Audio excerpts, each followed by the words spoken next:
skulking, claws clicking, crawling on scaly bellies and loping through the air on bat-like wings.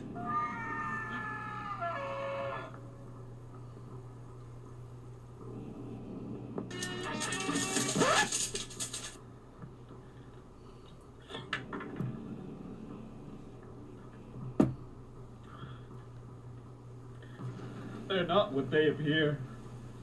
Don't believe their lies. Don't believe your lying eyes. You see a robot? No. It's so much more than that.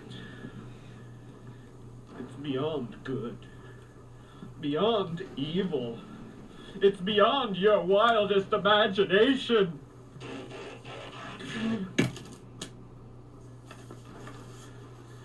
I've never seen Decepticons as monstrous as these Terrorcons.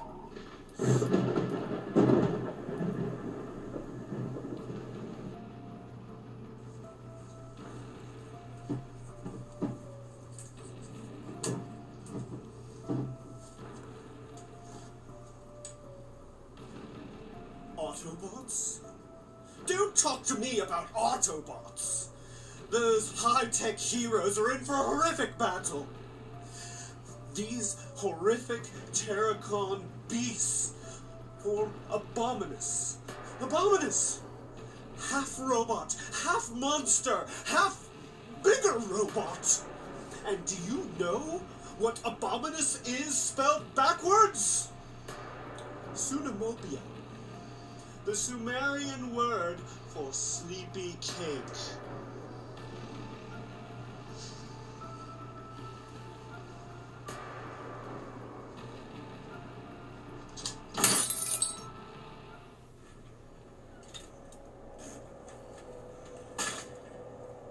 All hope is lost.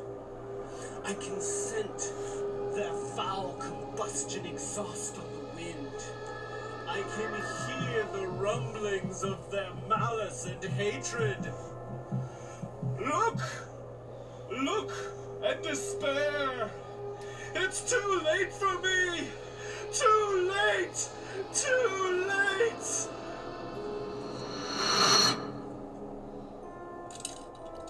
Would you shut up over there? It's the middle of the night, goddammit! Terror has found me. Abominus is at the threshold, and these fools, these ignorant fools, sleep in their beds, unaware of the terror that looms over them. If only there was a way to warn them. Perhaps some interconnected electronic media where I could transmit live video instantaneously, perhaps over an adult beverage or 5. If only! If only! If only! If only! If only! Oh wait!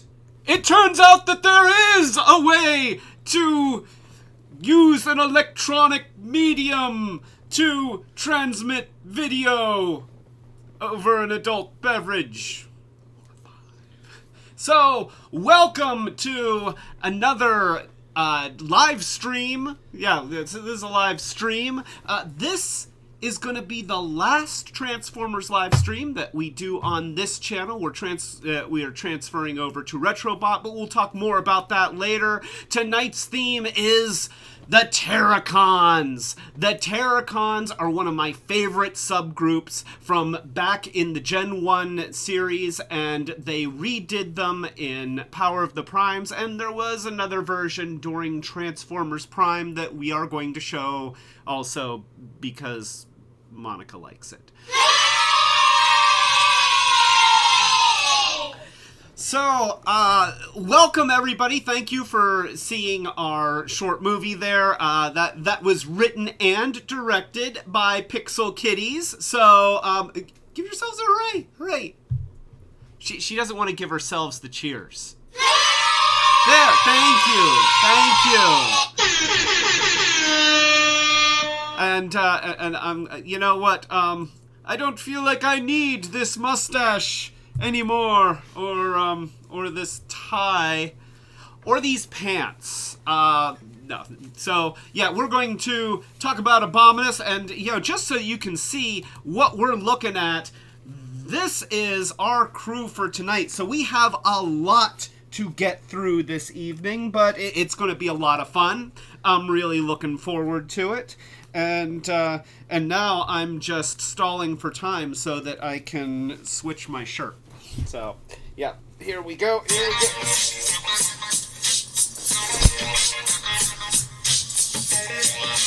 There we go.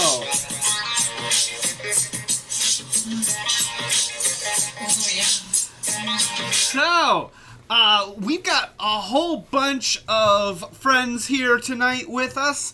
We've seen Joy. Thank you for coming, Joy. And Kyoji. And Hope. And Nature View.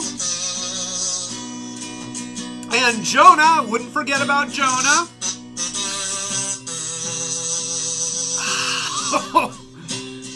Wow. Oh my gosh. This is delicious. Now, it's going to be hard to pretend here. It might be from this bottle. Not that I'm advocating adult beverages, but this is Screwball Peanut Butter Kool-Aid. Peanut butter, yeah, that it's it is. It's booze. I mean, no, it's not. It might be something else, but it's really blues. This is delicious, by the way. I don't know who makes this, but it's amazing. And it really does taste like peanut butter, except then it's followed by happy feelings.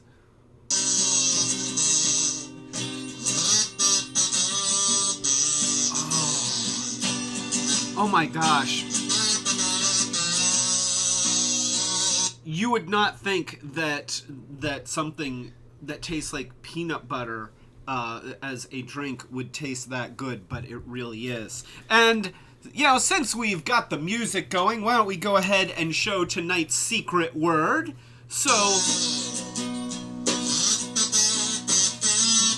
anytime you hear this, then I will imbibe.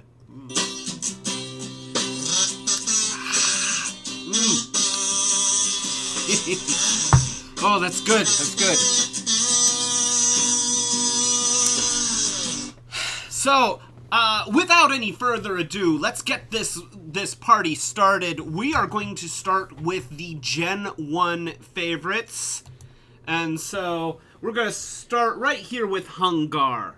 Or Hunger, or however you say his name. Hunger is, of course, the leader of the Terrorcons, and you can see him here with the chest plate being used as a shield. I always kind of liked that. They put one of these pegs that's the same size as everybody else's heads, so that they can take advantage of the combiner port right here or on this side. And then you just plug it in and boom, and it fits nice. And then, you've got Abominus's gun, which is also his gun. This is a nice figure. I always really liked him. He looks good. Of course, as a Gen 1 character, he, Hope, it doesn't come any stronger, just so that you know. That's in response to the Bloody Mary. Okay. I'm keeping up with what you're throwing down, just not very well. Anyway, as a Gen 1 character, Hungar is not super posable. You do have... Actually, he's more posable than most. You have knee joints, and you have hip joints, and they probably could have gotten away without doing that. and you've got a shoulder joint, and you've got elbow joints. You do not have shoulders coming out to the sides. I mean, Gen 1 characters, they didn't do that sort of thing.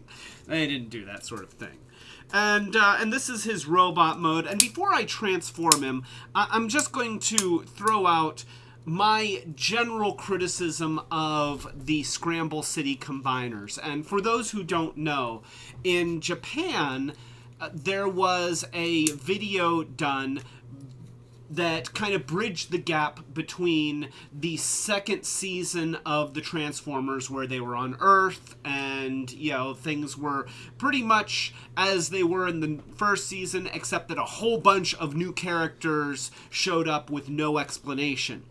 And so, then you had Transformers the movie that goes from being modern day of 1986 to the distant future of 2005. And so in Japan, they created a direct-to-video, I guess it was a movie called Scramble City. And that was intended to bridge the gap in between the season and the Transformers movie, and it focused very heavily on combiners like these, like Superion and Defensor and Combaticons and Stunacons and all of them. And so these style combiners have since been dubbed Scramble City Combiners. The Terrorcons were released in 1987, so they of course did not appear in the Transformers the movie, and so I don't think that they would have been in Scramble City either. I'm not sure, but I haven't actually seen Scramble City yet. It's it's a little bit harder to get a hold of. But they are still done in that same style. They are still compatible with all the other combiners of that series, and so they are still considered Scramble City Combiners. So, you have Hungar here, and let's just show him next to his teammates. And, I've got my carefully set up scene here, and we're going to kind of ruin it just for a moment. So we have Hungar, all right, there he is, and then let's put him next to Blot, and next to Sinner Twin, and next to Ripper Snapper, and some, and some of these guys. So when I talk about Scramble City Combiners, there's a few things that are hallmarks of Scramble City Combiners. For one thing, every Scramble City Combiner limb, let's just call them a limb characters. You have a body character that's going to be this size, and then you're going to have limb characters that are this size. And that always bugged me as a kid, that they are so tiny. And when you get them into beast modes, it works a little bit better because he's down on all fours. But when they're standing in robot mode, they really seem like they're not even in the same world. Also, all of the limb pieces have these little box heads, and that is to facilitate them combining. So what would happen is you have these guys transform into a limb, and then the head folds down, and it just let me get him transformed here. So you'd have a limb that sort of is transformed like that, and then it plugs into this socket, and that holds it securely and allows it to rotate. But it does make for some pretty awkward looking robots.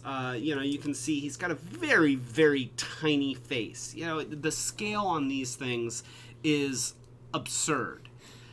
But the idea, and this was something that was featured in the Scramble City movie, but not really featured in the American cartoon, is that all of the limbs were compatible with any body, and they could be any limb. And limb is a little bit of a stretch. Usually it means just either folding them up to where they've got their head sticking out and then sticking in a fist or a foot. And that's another hallmark of the Scramble City Combiners, is they had feet that were essentially just a little plate with a peg on it, and then in foot mode, the Transformer would be like that, or you'd pull them out at the waist and you'd stick on a fist. And now this guy is... Wait, here. I keep putting his gun in his hand, and he doesn't transform with his gun in his hand. And so you kind of fold the legs out of the way, and, there wasn't really any thought given to what to do with the extra appendages, but you stick the fist in, and fist makes it into an arm. And so you could mix and match these characters, even though in the American cartoon they never did. There's not a single time that I can remember that any of the Combiner characters ever swapped. They just didn't do it. So, and yes, Kyoji, tiny freaking heads. Yes. So yeah, and Kyoji makes a good point about Streetwise. He had a dedicated combiner peg, so he could cheat a little bit. So see, Kyoji, once again, Kyoji.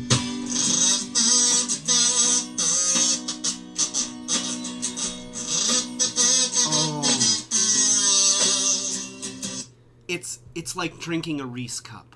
That's what it tastes like. It's like drinking a Reese cup.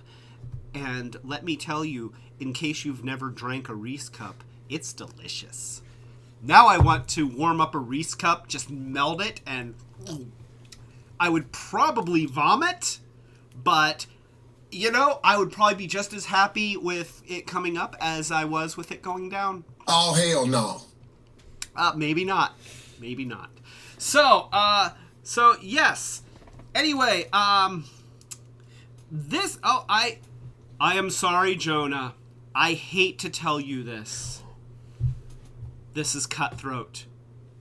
Yes, Dive Bomb is a Predacon. He is from Predaking, and we will talk about Predaking in a future episode that we do have planned. So, yes, you will get your fill of Dive Bomb, but yes, this character is Cutthroat. So, anyway, so we have Hunger. It's like HUN -GRR or something like that. And so to transform him, the transforms are not difficult on these guys. You fold in the fists, just like that. You take the gun and the shield off. I guess I can start there. So now I fold in the fist, and you see, now with these guys, they actually put, I feel like they put some extra points in here that they could have got away with not doing. They could have had him to where he just had a fused monster foot and then the fist folds out, but they did not. They actually have the toe of the monster foot fold up when he's in robot mode, which is cool. And that was at a time when a lot of the toys were really, really getting very, very cheap. So I appreciate every extra detail that they put into this guy. You point the toes, and that makes for the dragon heads. And then you have the tail on the back, and it just closes over top of the head. And then we have the feet that come out from the back and then go on the side, and then you put them down. And then you rotate what have become the back monster legs and position them so that it can sit And see, this is what's really cool about this guy.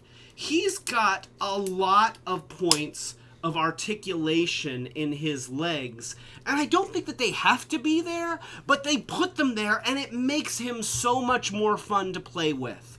I wish that his mouth's opened. Okay, that would be really cool, but I have to say that just being able to do this and spread them out, it really makes this beast mode look great. This is the way. This is the way. This is the way. This is the way. Although, with opening mouths. So yeah, I love this toy, and then they've got 5mm holes that can receive the gun, and you can even plug the shield in. And that's one thing that I really appreciate in any Transformers toy. If you're going to have extra pieces, then make sure that you can use those extra pieces in whatever the modes are. I don't like extra pieces that just sit off to the side waiting to get lost. And that's one of the things that I really never liked about the fists and the feet. I think that everybody did this. They would put the fist into the foot and then say, okay, that's like maybe a little tank or something. But, it doesn't do anything except be an extra piece. And that's very disappointing.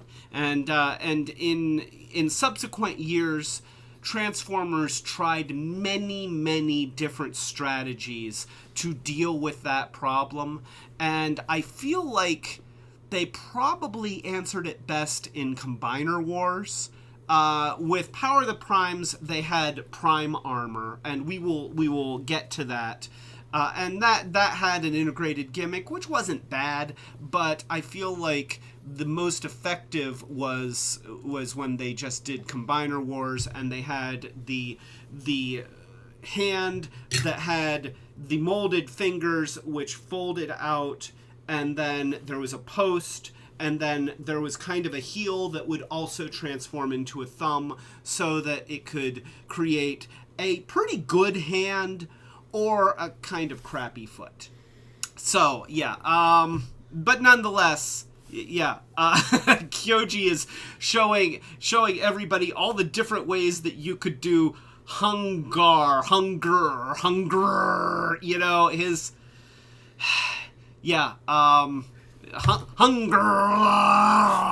So, that's hunger. Oh gosh, I will not be able to do that ever again on demand. That was as good as it's going to get. So that's hunger, and we're just going to set him aside for the moment. And since we got out Cutthroat, let's go ahead and take a look at Cutthroat. This is his robot mode, and it's, let's face it, the Scramble City Combiners had crappy ass robot modes. I'm sorry, Cutthroat. I mean, as a Scramble City Combiner, your robot mode is better than some. But it's little. There's virtually no posability. You've got a pivot point on the arm. That's it. It's. I like the bird head in the chest. The arms aren't even long enough to reach past the chest. The head is dinky. The kibble, there's no effort put into making the legs do anything other than just hang out the back. And his wings stick out. They don't fold up. I'm sorry, but Cutthroat, the robot mode on Cutthroat is it's just not that great. I didn't realize, apparently today is National Tequila Day. So, we have some, we weren't planning this, but we just happen to have Cabo Wabo Okay, if you're below 21, please walk away from the screen for a moment. So, oh, okay, so we will do some Cabo Wabo. There we go. And I have a skull-sized shot of Cabo, and I guess I'm just going to do it. Do I just do it?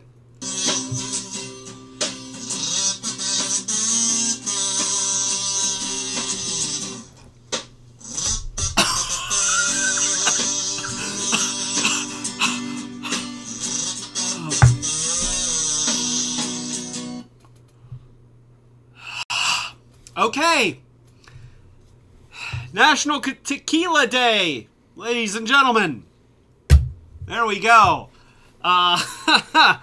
So, what were we talking about? I have no idea. No, we were talking about Cutthroat and his piss poor robot mode. But let's just be honest. These are the Terrorcons. We don't give a shit about their robot modes. We care about their beast modes. That's where all the play value is. You have them in beast mode. Yes, they can turn into robots, and so every now and then you have them turn into a robot, but, you know, just because they can. But, he also has a little gun, so there's his little gun. But, really, Cutthroat, we don't care about your robot mode. So, we want him in beast mode. And once again, the transform is not difficult. We're going to straighten the arms out. We're going to fold the wings down, and that's going to fold the arms into the side. We are going to fold the head up and cover the little peg robot head. We're going to collapse the body, just like that. Bring the legs forward. And then we can take the gun and just put it onto this little hole in the back and press it in there. And now you can even, and you know, this is a guy that you can actually do that with. You know, you can actually transform him in that fast. And so he, you know, his bird mode is actually pretty great. Okay? I love the bird mode. You know, the wings have a lot of detail on them. He's got a great chicken head, you know, but an angry chicken head. Let's go to the other camera and see if we can get this in focus. So this is, look at that.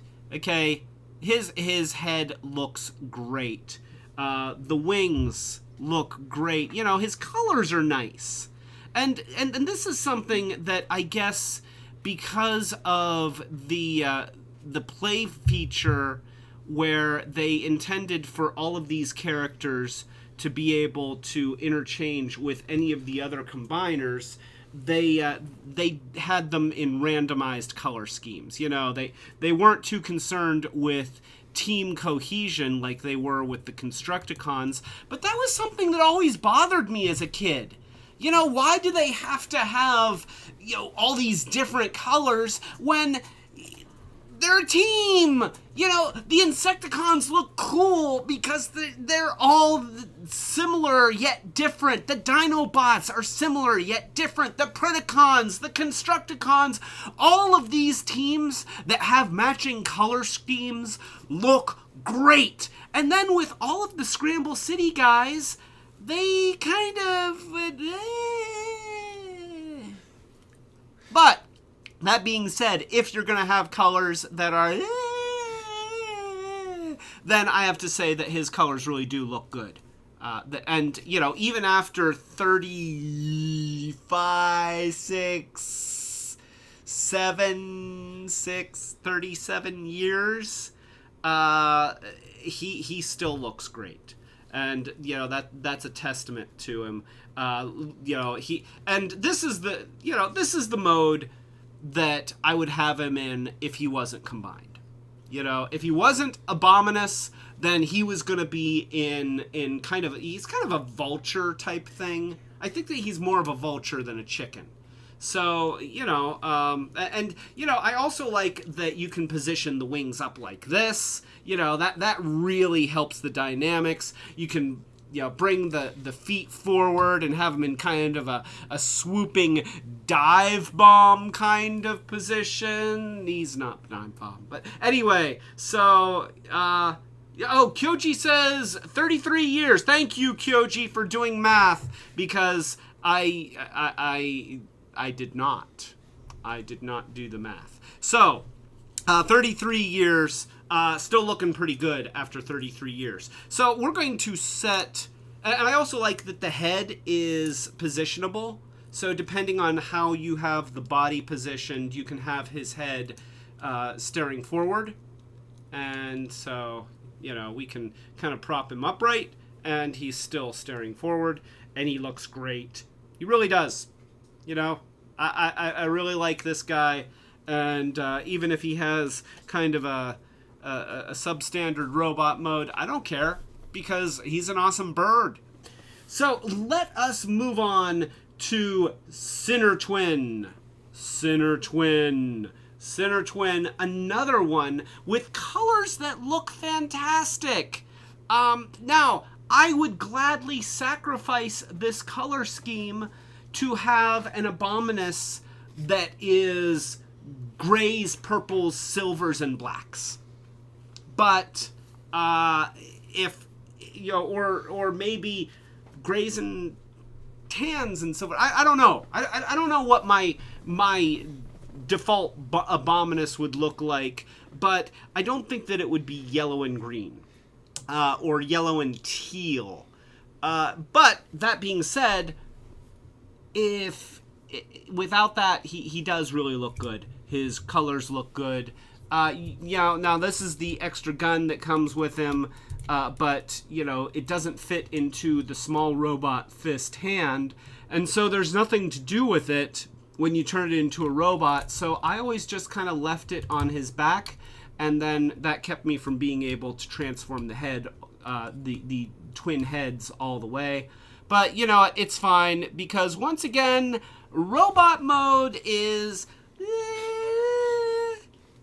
you know, he got little tiny arms, little tiny arms. You know, he can hold a gun, pew pew. So, you know, he looks like that.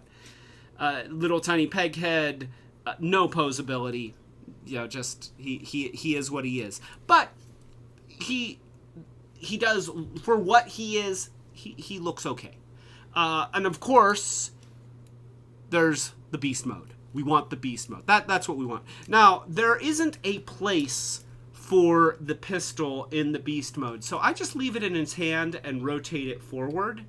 And then you take the pair of heads. They are one molded piece. Well, they're actually two pieces screwed together, but there's no articulation there.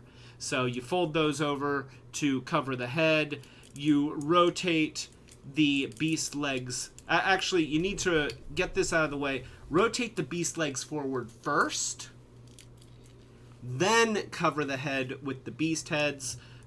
Collapse the body. Rotate the beast legs down in the back. Flip the tail down. And yeah, see, once again, for robot mode, you're just kind of flipping the kibble out of the way.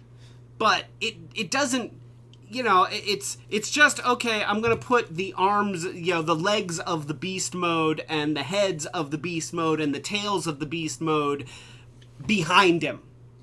They aren't disguised. They don't become an integral part of the transform. They are just kibble that sticks out in his back, and you just pretend that it's not there. So yeah, let's rotate these things back and rotate that back and put his legs and head down, and then we can rotate this gun forward. And now look at that. Okay, that is cool. He looks great. You know, the big gun, even the little gun from underneath, I really wish that these things were posable. At least they're molded with the mouths open and snarling. But, yeah, he looks awesome. And this is, once again, this is how you have him if he is not combined with Abominus. He just looks fantastic, and he makes, the fact that you can move all of the appendages, yes, they don't have any additional articulation, but, you can get them into different poses and sort of do this. No, what's this for? What's this for? I didn't do anything bad! I didn't do anything bad! Okay, wait. Internet! You tell Monica that I did not do anything bad. I said you know too much. Okay.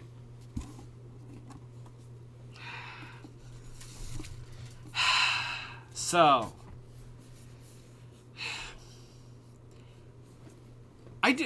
just so that you know, she doesn't tell me what she's getting to put into these black boxes.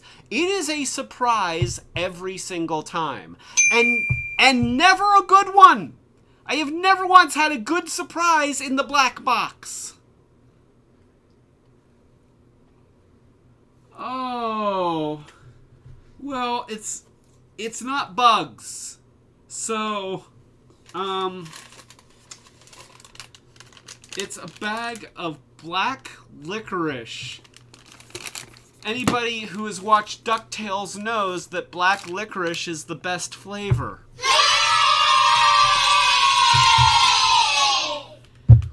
Wily Wallaby, soft and chewy, made with sustainable palm oil. How is that a selling point? Made with sustainable palm oil. Oh, hell no. I have to do this. This is my dedication. Oh. Alright. Now, I have eaten bugs on this channel. So, this can't be as bad as bugs. So, I'm gonna do this right. I've got pretty much as I can fit in my mouth. Here we go. We're gonna do this. Joy, you love black licorice? And you're admitting that? Okay, here we go.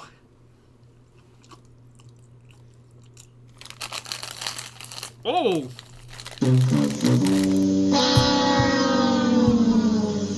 Why are you sweet? Why do you so much? This is horrible!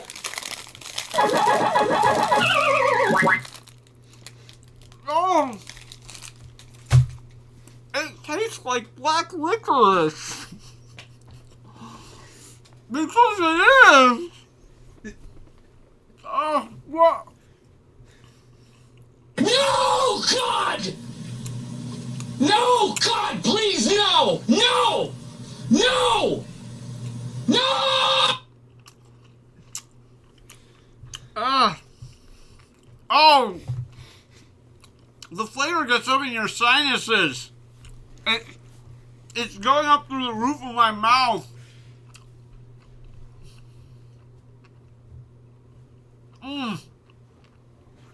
Oh. Okay. No. I said you know too much. And you know what? That would bother me too. Cheeky Boy is here! Thank you, Cheeky Boy! That means that I get to take a drink, but I have to wait for just a second. Because I just took a big mouthful of black licorice. Awful.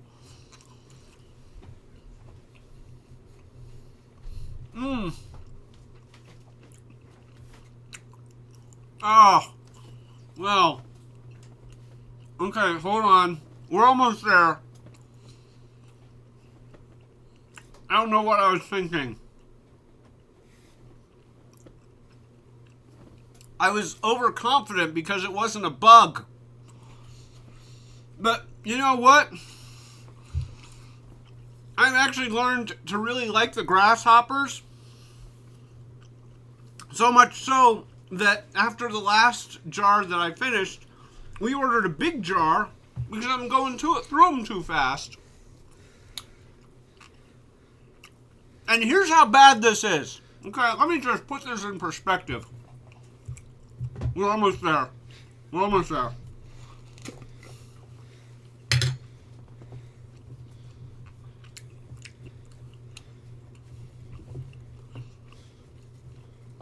I am going to eat some grasshoppers as a palate cleanser to get rid of the taste of black licorice. Oh, boy, that really sticks to the tongue, doesn't it? Oh. Well, I know I keep saying this, but we're almost there. Got very little left in my mouth. All right. Oh. Right here. Okay. Oh, I lost. Oh, wait, there it is. Okay. Lost a grasshopper. So, yeah, I got a couple little grasshoppers right here.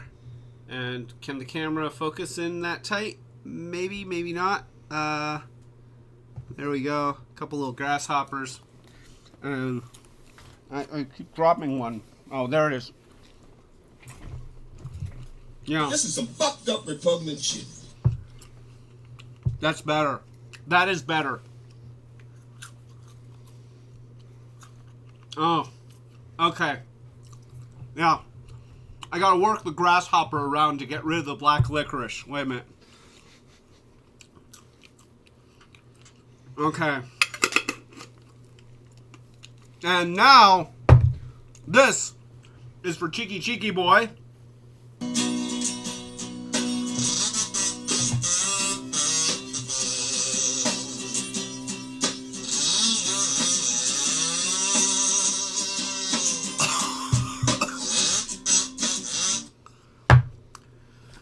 Well, I have just had black licorice, grasshoppers, and peanut butter flavored whiskey.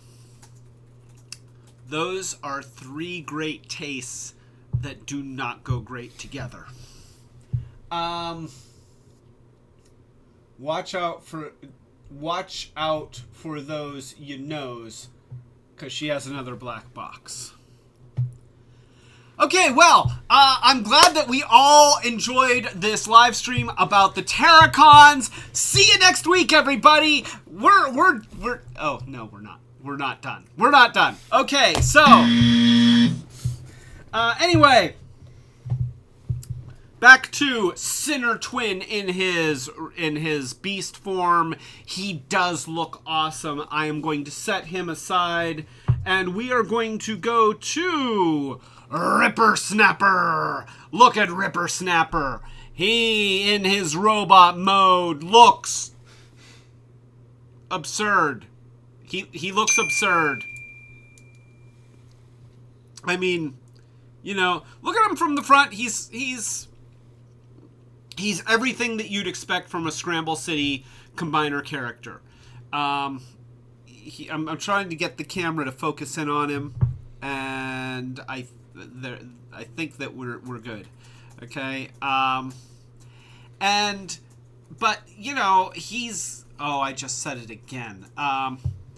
He has just a ridiculous amount of black kibble.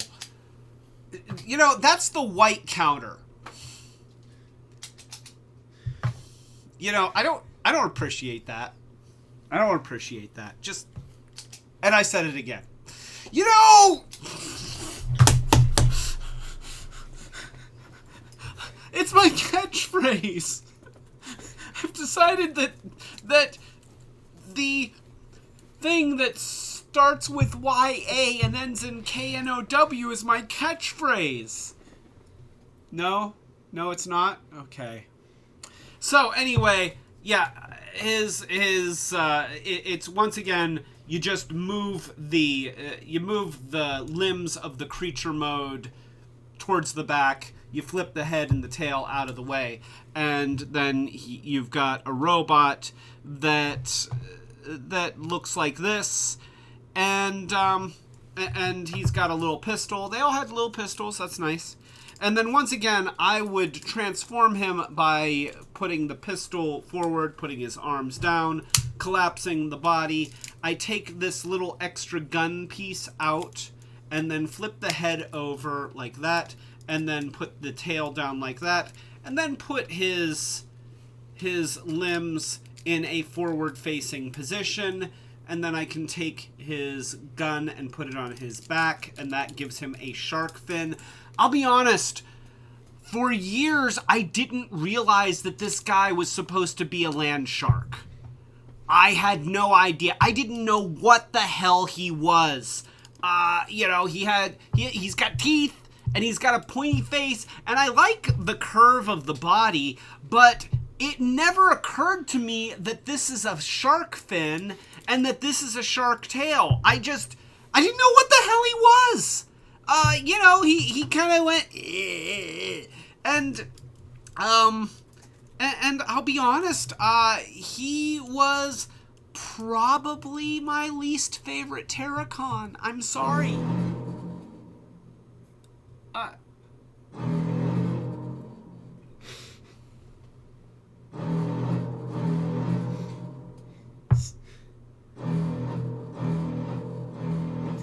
So, yeah, he's, now that I know that he's a land shark, okay, I get it. He's not a very good land shark. I'll be honest with you. I'm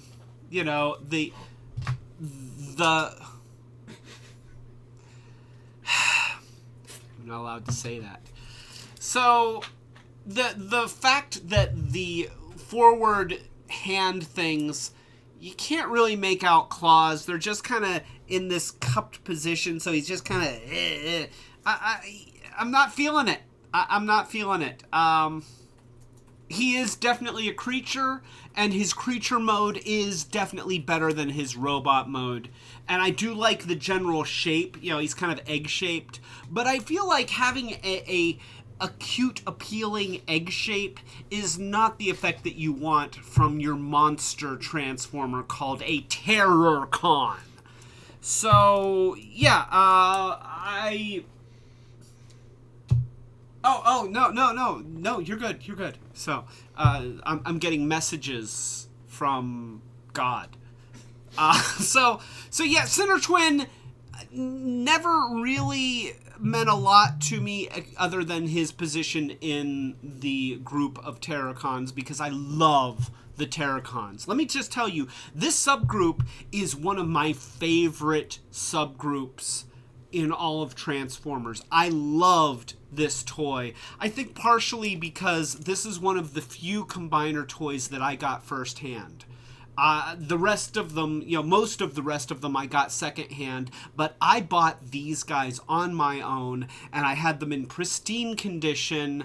It was after the fire, so they looked great, and you can see that he's got some yellowing, which is a shame, but now I've got the newer ones, and that makes me very happy. So, we will set him aside, and I've been saving the best for last. This is Blot. Blot! He's my boy.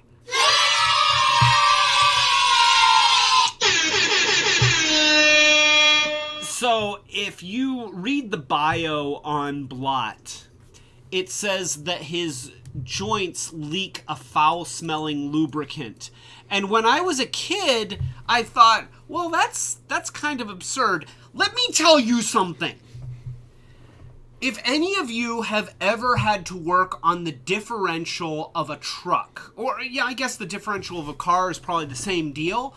If you have a vehicle with rear wheel drive, then it will have a differential. And that differential will have this fluid in it called gear oil. Gear oil is the most putrid, foul-smelling stuff that you have ever smelt in your life. This is some fucked up repugnant shit. It is. It is. If I were to try and lubricate my truck with my own feces, it would smell better than gear oil. Fortunately, it's one of those things that for the most part, you do not need to service often. You put it in, it stays contained in the differential. Unless you have a leak, you don't need to change it often like you do with your motor oil. It doesn't mean never change your gear oil. It just means that chances are you won't. So, I mean, that's the reality. On my last truck, Brutus, the 2000 Dodge Dakota, the differential went, and I had to replace it, and that was a job. It was a job. It took me probably, a month? About 6 weeks to change the differential, because I didn't know what I was doing, but I figured it out, and I got all the gears to align correctly, and then I had to put in fresh new gear oil. And let me tell you, the fact that it's fresh and new doesn't make it smell better. So somebody, when writing, well, I guess it probably was Bob Budiansky. When Bob Budiansky was writing the profile on Blot, I just wonder if he realized that he was technically accurate, that there are lubricants that are very foul-smelling. And so, nonetheless, Blot was a stinky, disgusting Decepticon. That was his whole shtick. The other Terrorcons didn't want to combine with him because he smelled so bad, and he always had this ooze coming out of his joints. And it is disgusting. Now, this is not something that I remember ever playing out in the Marvel comic. I don't remember them ever incorporating it into the show, but nonetheless, it was in his bio, and I always thought that was great. So, you know, and I'm gonna say this, in robot mode, his kibble is at least disguised a little bit better. Yes, he has these big gorilla arm things just going down his back, and he has his robot leg, or his beast legs, just kind of folded up behind. You know, they're not even folded up, they're just facing backwards. But because, did I say it again? Holy crap. I need to stop that. Can't help it. It's a lifelong bad habit. So the fact that they're all kind of uniform and they don't stick out in odd directions, I like that a lot better. I think it makes it a lot more appealing in his robot mode. He's a little bit huskier than the other Terrorcons, and you can take this piece off and you can really get to see that, you know, he's still got dinky arms that can't reach past his chest. He's still not posable at all. He still has a peg head. But other than that, I would say that for a Scramble City limb, he is probably one of the better Scramble City characters in robot mode. And let's go ahead and go to the beast mode. So, once again, I'm taking the gun off this time because they actually made a place for the robot pistol in beast mode. So you put his arms down by his sides, and you flip the legs down like that. You compress the body, and then, before you compress the body, you're going to fold the head down and put it down his back, and then compress the body, and that's going to completely hide the head, which is nice because a lot of them, if you look on the underside of the vehicle, it's like, hey there, I've got a robot head. I've got a robot head on the underside, and you just have to ignore it. So I like that he Vice tired of staring at this guy's butt. That's not his butt! Just saying. That's not his butt. You made me eat black licorice. You forced me to cram 3 giant pieces into my mouth. You guys remember that, right? No? I'm making up animals. So, anyway, so you have it like this. It's compressed, and then you take the arms, you swing them out, and then you collapse them around the front. And now you've got these gorilla arm things that are actually pretty posable, because you've got the shoulder joint here, you've got the elbow joint, and then because of the way it transforms, you can also have them go out to the sides. So there's a lot of play value to this guy, and you can angle the head forward, and he is just cool. Of all of the Terrorcons, this is my favorite. I love Blot. I love Blot, and this is why, because he turns into this. Now they didn't forget about the weapons. So you got this thing. This plugs into the back, and then you have the gun, and it's got this little tiny hole in the side, and that allows you to combine it with that back piece, and it makes a backpack cannon or a backpack gun. The only downside of that is that with the backpack on, you can't really position the head. And that kind of hurts it, because now he has to be in a more upright pose. You can lean him forward a little bit, but nonetheless, that is a great creature mode. I don't know what he is. He's some kind of primate, sort of, but, you know, I just imagine him leaping.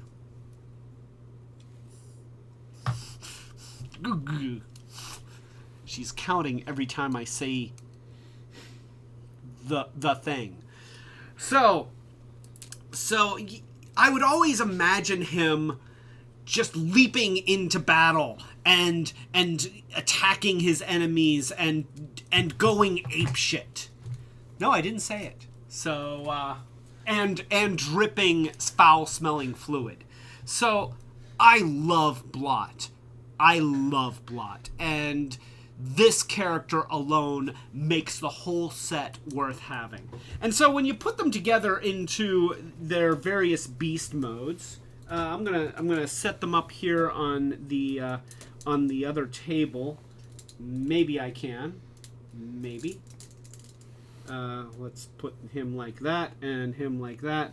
And we'll put Hungar in the middle. I know you can't see what I'm doing. I'll switch to the other view. So we've got Hungar here. We've got Sinner Twin. We've got Blot. We've got Ripper Snapper. Let's put Ripper Snapper on his little pedestal there. We've got Cutthroat. We're going to put Cutthroat. Oh, I'm knocking things over. So we're going to put Cutthroat up on this little pedestal. And maybe we'll lean him forward a little bit. There we go. Maybe. Come on, Cutthroat. Don't fight with me. And then we'll take Sinner Twin and put him right here. And see, here's the thing that I'm going to say is, when you have these guys all transformed, the scale isn't so bad. You know, yeah, Hungar... Damn it. Hungar still is much larger than the others, but they kind of work together as a team a lot more cohesively. So I love these guys in their animal modes. I love to just have them transformed together in their animal modes or their creature modes, and you know, you can see them. Son of a...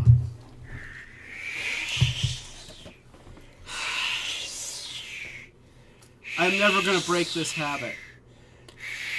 And this is not going to help me break this habit. Just saying, you're not helping anyone. I don't want to open the box. I don't want to open the box.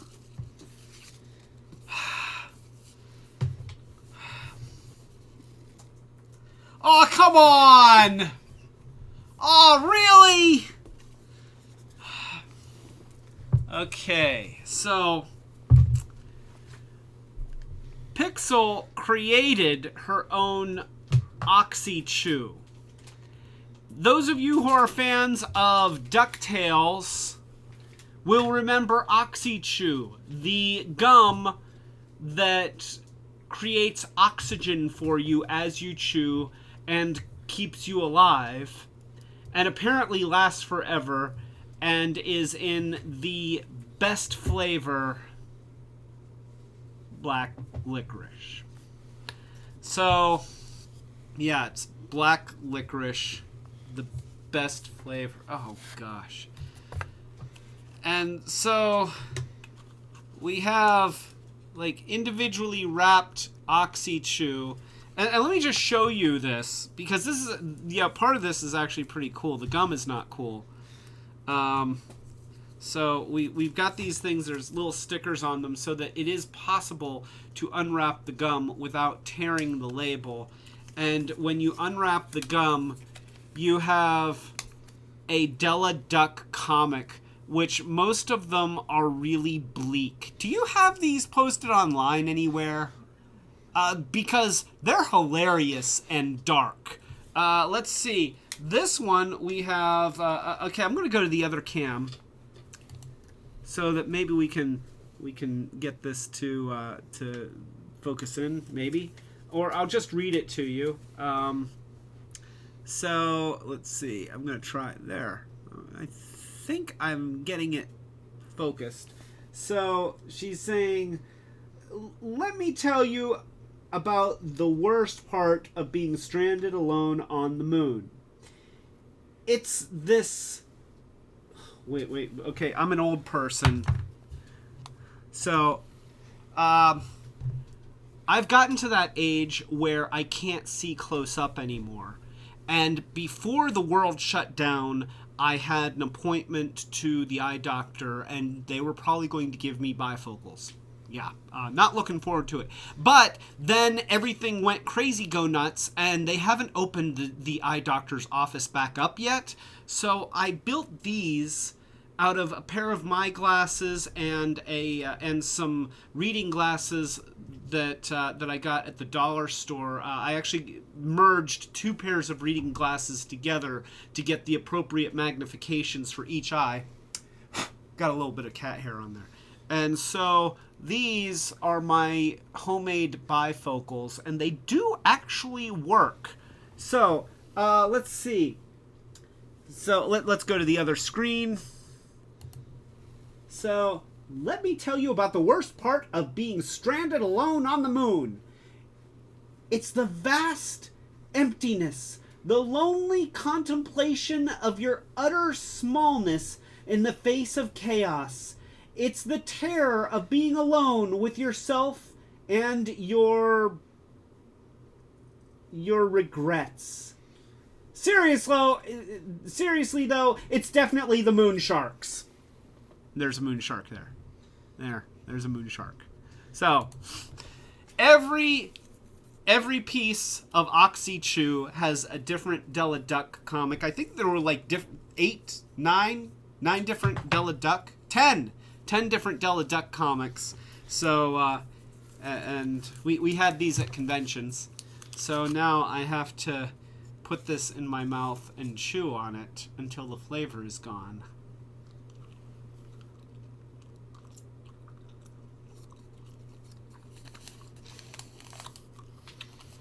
Oh, flavor's kicking in. Well, is it bad that if it were grasshopper flavored, I'd be happier? So, yeah, now I've got that happening for the foreseeable future. Okay, So, we have the Terrorcons as a subgroup. Let's form Abominus. So, yeah, I got that. That is a flavor that's hard to ignore. I'm going to try to ignore it. All you can do is chew it and swallow the juices that your mouth creates because you're chewing it. I don't want my mouth to create juices because juices mean more flavor. Yeah, so, thank you for that. All right, so, let's go ahead and form Abominus. Form feet and legs. Form arm and body. Wait a minute, I guess we should transform the guys before. Ready to form Voltron. Activate interlock. Dynatherms connected. Infracells up. Mega thrusters are go. Go Voltron Force!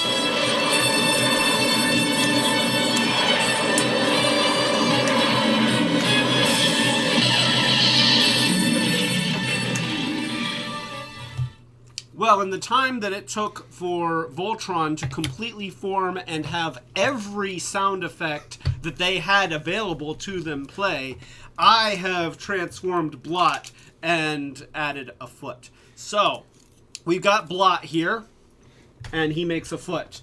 And then I want to say that I would have Cutthroat as another foot because he actually makes a very bad arm. So, the wings the wings don't transform well for armness. So, and normally I would have the skinnier bird guy as an arm because, skinny bird guy, he should be an arm, but Cutthroat doesn't work well as an arm. So, we'll make him a leg. And oh wait. I almost forgot. I like to attach their weapons when they're combining, so that I don't. Oh, stop it! Stop! So that you don't lose them. I used to like you, and I'm not even sure what to do with the backpack thing. I can stick it on his back, maybe. There we go. So Blot is a leg, and then that means that Sinner Twin is going to be an arm, and he makes a good arm because he's got this obvious arm cannon thing, and you can even have the cannon going between the tail, so that's nice. We're going to expand the body. Of course, you just kind of fold the legs out of the way as much as you can. I didn't say it. And there we go. And we're going to flip the head down. The gun kind of gets in the way, but I actually what I'll do is I take the gun and I put it on Cutthroat because it's pretty much the same color, pretty close to the same color. So I'll just do that, or maybe do this. There we go. So, yeah, take Sinner Twin's pistol, give it to Cutthroat, give him a fist. So, there we go. He is now an arm. And then we take Ripper Snapper, and you can't have the head down because it gets in the way of the shoulder when you try to merge it with Hunger. Flip the legs up. Just bring these things down. Yeah, I've never really settled on a definitive way to make the legs not look quite like legs, but there you go. And then we will give him a fist, so he is now like that. And then we got Hunger! Arnold! I'm Arnold as a two-headed dragon. I'm going to go and I'm going to merge with other creatures. You one ugly motherfucker. Maybe. Okay, I've had enough of this. Can I stop? Can I stop? Okay. Yeah. That's bad. So for the shield thing, you flip in this little thing, and then there are two posts here. They engage these two holes here, and then you just add it there. And see, here's another thing about Scramble City Combiners. You just about always, not completely always, but almost always had to add a head. Only in the case of Defensor did you not have to add the head. And that's why Defensor was also one of my favorite combiners, because, you know, you didn't have to add a head. So I feel like that was an appropriate use of the term. So now form feet and legs. Maybe if I can get this to line up. Form arms and body. And hunger will form the head. And there you go. This is Abominus. And as Gen 1 combiners go, he looks pretty good. Now, I never really understood why they felt like having such a large head was better.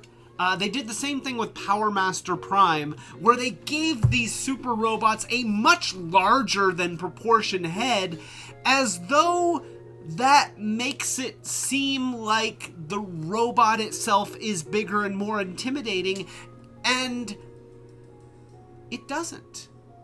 It does not. I heard a click. Okay. Yeah, you put that thing down. So this is Abominus. Let's go to the other camera view so that we can see him in all of his glory. And we'll, yeah. So that is Abominus, and he really does look good. You know, as Gen 1 combiners go, I did not say it. Stop it! So, as Gen 1 combiners go, he looks really nice. And you notice that I've got, oh, now you got me thrown off. Cindersaur here, who is not a Terracon. He is a Firecon. Oh, Hope's leaving. Aww. So, Hope, this one's for you. Thank you for showing up.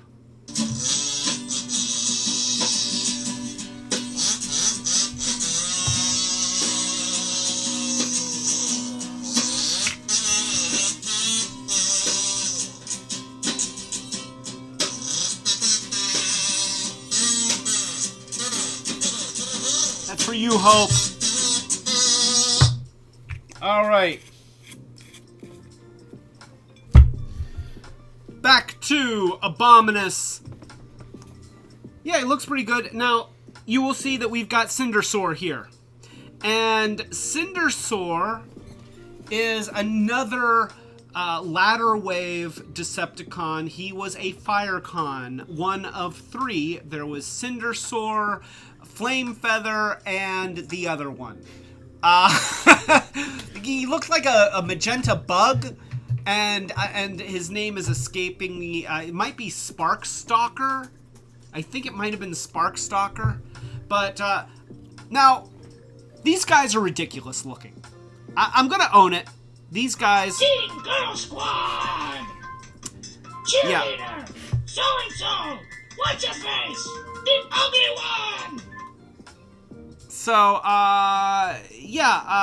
Cindersaur was one of three guys that all had the same general look to them. Let's show it on the other cam, and maybe I can get it to focus a little bit better. Yeah, so I always thought these guys were cute. they're absurd, and they're not good, but I always kind of liked the stubby look of them, and the fact that they were all very similar. They all had creature modes, and the Autobot equivalent was the Sparkabots. That's a weak name. I would call them Sparklebots, just because it's such a weak name. But to transform these guys, you just flip the arms in front of the face, which doesn't even really disguise the face all that well, and then you bend the legs forward, or actually you bend the legs forward this way, and then you flip the tail out, and they all have the exact same transform. And then, see, if you have the head like this, then you can't see the face so much, but you know, he's sort of bent over like this. And then ideally what you would do is you would kind of move the limbs out of the way, and you see this roller here. You're supposed to be able to roll him across a table, and he makes sparks. Now, he does look a little bit like a pill bug, a little bit, but you know, pill bugs usually don't have a horn. So, unfortunately, I got this guy before the fire that happened at my house. And then after the fire, all of my Transformers were stained with thick layers of smoke stains. And at the time, I thought that maybe I could get the smoke stains off by soaking them in bleach water. And what that did was it corroded every metal part. It ruined the stickers, and it kind of destroyed the sparking thing inside him. So he no longer sparks. Just gonna say that the company that was in charge of our account, Service Master, they still exist. They said that they would clean our stuff. They did not clean our stuff. And I realized that was when I was in 9th grade. That would have been 1992, I think. 92, maybe? Or 91, maybe 91. So at this point, it's been almost 30 years since that happened. And you know what? Screw you, Service Master. You suck. Still don't like them. The guy that was in charge of our account did nothing.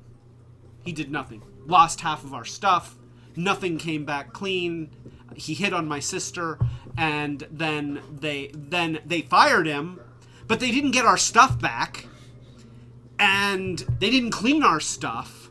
You know, we probably would have had a good lawsuit on our hands, but by the time that was all done. And I get it now as an adult. When I was a kid, it's like, yeah, you should sue him. But, you know, as an adult, it's like, after going through everything, all of the legal things and all of the insurance things and having the house rebuilt and everything, my parents just didn't want another battle. My spirit wants justice. You know what? I want justice, but nonetheless, it's a little bit late. So this is Cindersaur as a creature, and he is some kind of dragon monster. I like him.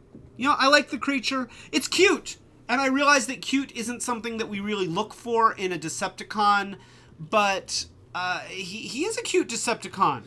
And I like the creature mode, and I even like the robot mode, even though it's stupid. I'm just going to own it and say that I love this guy. I love all three of the Firecons.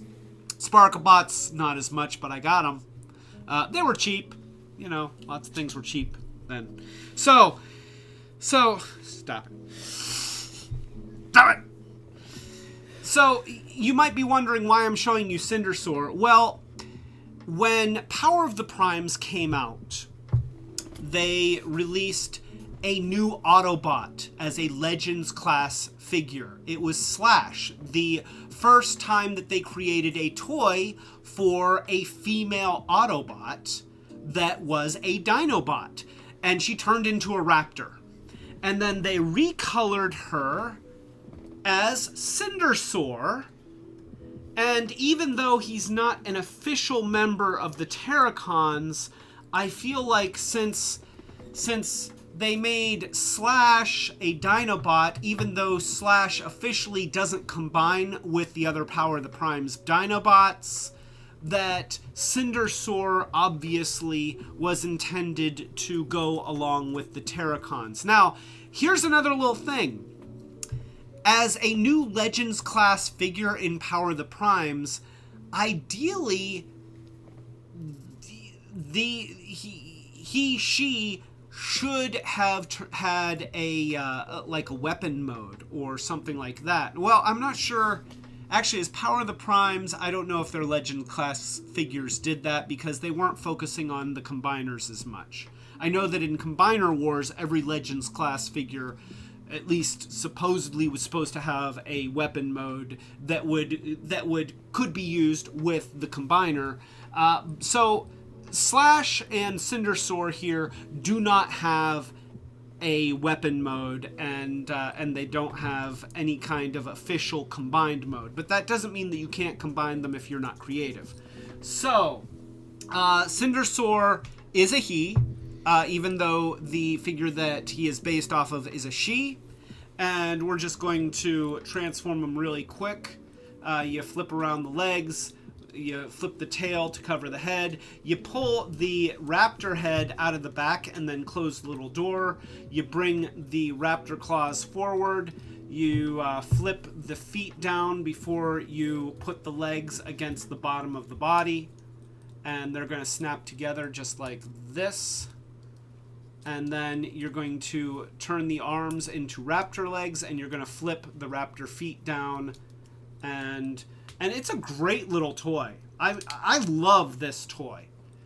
You know, this is a fantastic raptor. He looks great. He's got an opening mouth. So I would say that Cindersaur has gotten a pretty nice upgrade.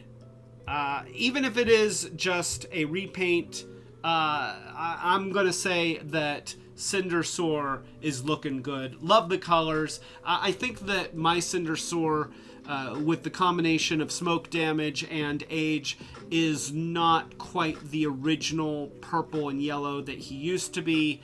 I want to say that he used to look a little bit more like this, but in either case, so that is Cindersaur, and that's why I wanted to show you the Gen 1 Cindersaur, because Cindersaur was released at the same time as Power of the Primes Terrorcons, but we're not going to get to those quite yet. We're getting to them soon. So this Cindersaur has nothing to do with Abominus. He does not combine, but for reference, that is Cindersaur. So before moving on, let's discuss the. Oh, okay. So before I move on to the other versions of Abominus, so you might notice no hat, sort of Hawaiian shirt. We're doing things a little bit differently, and here's why.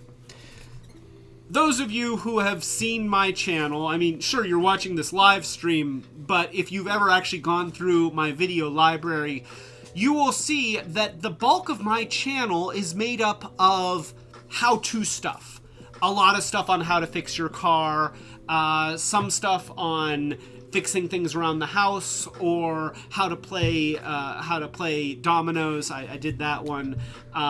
You know, a lot of how-to stuff. And then there's some weird stuff, like I have some songs and some stuff that I just did for fun, and none of it has anything to do with each other. And I have tried to change the marketing so it's like, well, I'm Clay Carlino and I do stuff.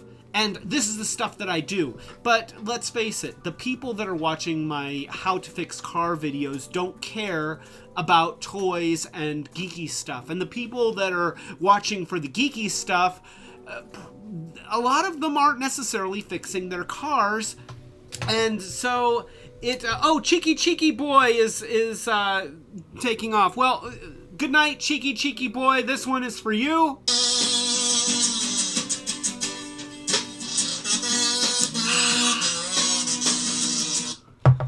So anyway, long story short, my channel doesn't grow. At least not quickly. Yeah, I've been at this for, I think, close to 4 years now. At least 3. And it doesn't grow a lot. And I'd like it to.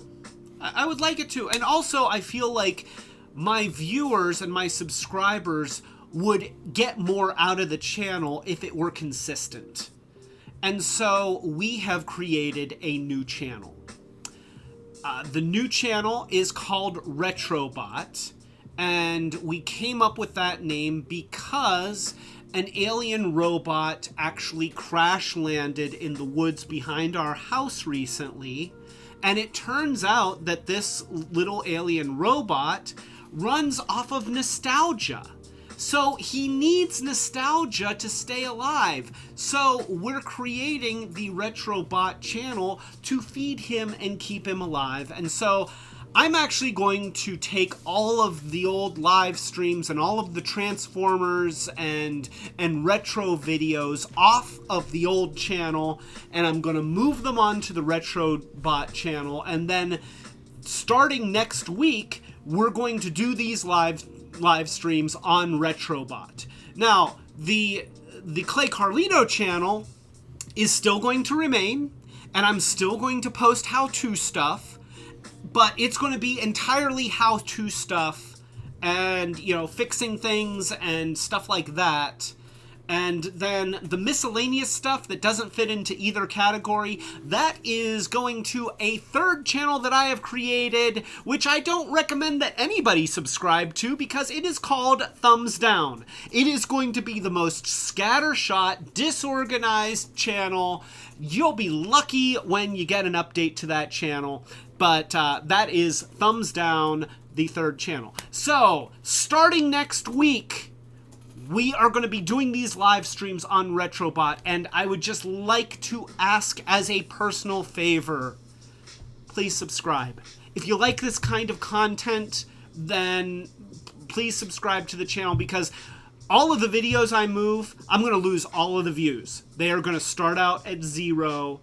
My subscribers started out as 0. A couple of you have actually already subscribed. Thank you very much. I love you so much for doing that. And we have to grow the channel all over again. But the nice thing is that when you come to the channel, it's going to be toys. It's going to be games. It's going to be old video game systems. It's going to be Transformers, G.I. Joe, Star Wars. If it's something that has its roots in stuff that high schoolers would call old, then it's fair game. And that's going to be a lot of fun. So that is Retrobot. And Colleen, did you ever watch the Lidlard commercial? I have to ask, because I really thought you would get a kick out of the Lidlard commercial. And by the way, the Lidlard commercial, that's going to go over on Thumbs Down. So, just in case anybody wants to see the Lidlard commercial, that's going over to Thumbs Down. So, anyway. Also, now the Terrorcon movie that started out this episode, that is going to be on Retrobot. We have actually already uploaded it to the Retrobot website. And you know what? If you like it, give it a thumbs up, because that will help the YouTube algorithm want to serve it to people. And that kind of stuff helps out a lot. Now, let me see. Okay, so I have a link, Control-C, and I'm going to post the link in the chat. that is the Terror of the Terrorcons short film that we started out this live stream with. So that's it. That's me humbly begging for your support, and I'm hoping that everybody who has been watching these live streams follows us over to Retrobot, because we're going to continue doing this stuff, and we want you all there. It's we have fun with this. We hope that you have fun with this. So yeah. So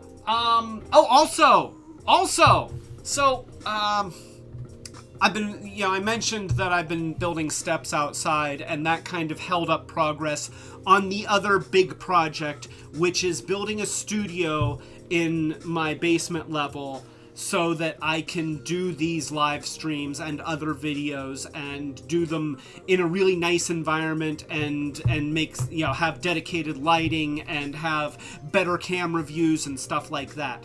And the thought is that when we get the studio built, which hopefully won't take too much longer, I just have to finish my steps and then finish the basement and then set up the studio. I know it's a lot of steps, but I for some reason I keep having to work for a living, and that really takes a lot of time out of my day. So I'm sorry about that. And if anybody wants to talk to my boss about paying me to just be cool, you know what? There's not enough cool there to make it worth it. So anyway, we are, once we get the studio built, then we are going to do kind of a ribbon cutting and an official, kickoff for Retrobot. But we're going to be using Retrobot before then anyway. So that's the plan. If you happen to be looking for some of our older content over the next week, and you look on the Clay Carlino channel and then you see that it's not there, it'll be because I've moved it to Retrobot. I do have a link to Retrobot on the banner of the Clay Carlino channel, so you should still be able to find it, and please subscribe. So, okay, that's enough begging. Let's move on. We have seen Gen 1 Abominus. We have seen Gen 1 Sparkstalker. Let's take a little bit of a deviation here. Let's go over to the internet. So, in 2013, I think that in 2013, they had for the Transformers Prime line, and they created this group of Legends class. They called them Predacons. But nonetheless, they were very obviously the Terrorcons. You've got Twin Strike, which is the analog of Sinner Twin. You've got Hungar, which is still Hungar. He actually got to keep his name. Windraiser is based off of Cutthroat, sort of. Predacon Ripper Snapper, who is still Ripper Snapper, and Blight, who is, he's Blot. Then they had the gift set, which was a Target exclusive, where they did the same molds, except they did them in translucent plastics. And translucent plastics are pretty cool. So let's go ahead and let's pull out Abominus from Transformers Prime. Now, I have transformed him in the best way that I know how. It is not the way that they showed in the pictures, and also, just as a side note, the package for this character had everybody misnamed.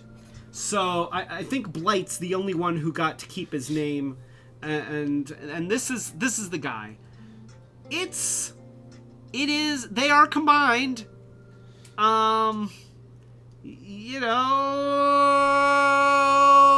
What that do? I was just starting a song. That doesn't count as a, it sounds as a lyric. She's clicking every time I use that phrase. It's driving me crazy. So So he is combined. He doesn't have hands. He has mouths, which, you know, Voltron got away with that. So this is him. He's very tiny, and I will say that he requires no extra pieces. That is something that this guy has going for him. He's got no extra pieces. He just goes together. The arms are dedicated arms. They cannot be legs. Now, you can have them swap places left or right. Same with the legs. The legs can only be legs. The legs cannot be arms. But they're tiny. And, you know, when I was a kid, I already had a bunch of combiners that when they made the big robot, it wasn't that big. So having little tiny figures that when they combine together make a character that is smaller than a Legends or than a Voyager class character, no, they're not Minicons. They're Legends class figures. They're just small. And you combine them into Abominus, and it's like, you're not that much of an abomination, are you? You're just kind of... Monica likes this guy. She really likes this guy. And so we are showing him, and this is the combined form, and you know, I managed to get the wings up here rather than just kind of hanging around. He does look like candy because lots of his parts are translucent, and I like translucent parts. I like that you don't have to add any pieces, but other than that, it's a little uninspired. I will take him apart so that you can see. So this is Predacon Ripper Snapper, and we will turn him into some kind of a creature. And I'll be honest, I don't even really feel like explaining the transforms to you. I know it's bad. I should, but it just, I don't know. Their transforms aren't actually interesting enough to make it worth the effort. Because most of their animal limbs become their robot limbs, and so like you have, this is Predacon Ripper Snapper, and this is his creature mode. It's got a tail. He's got a tail. It kind of flares out. It's got a head. So that's him. The limbs are posable, you know, at least at the shoulder joints and hip joints. It's not particularly attractive, and there's just a lot of emptiness. I don't really like him. I'm sorry. I don't really like him. And then you turn him into a robot, and you kind of get this out of the way, and you put the head up, and then you split the face of the creature and fold these down to make some sort of foot. And then, of course, the legs of the animals become the arms. And he kind of reminds me of, who is that manta ray from Beast Wars? Depth Charge. So he kind of reminds me of Depth Charge. Let's go to the cheaper cam. So this is the other view. And it's not a terrible robot mode. It's not a fantastic robot mode, but he is so dinky. He is just so tiny. Yeah, here, let me put him side by side with Sparkstalker here, or Cindersaur, and I'll put him into robot mode so that they can stand upright. There you go. Cindersaur would flatten this guy, you know? Like I feel like this guy would be like, and Cindersaur would be like, bonk. So, yeah, not really feeling feeling Ripper Snapper. We got Blight, which I guess did they lose the rights to Blot? Blight's a good name, but boy, it doesn't have the character of Blot.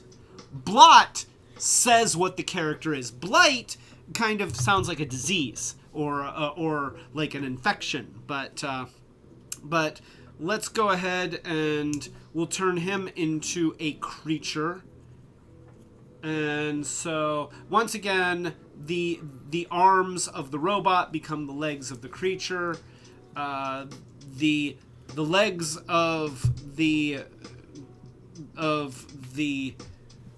creature become, or the robot become the arms of the creature, and then you flip down the head.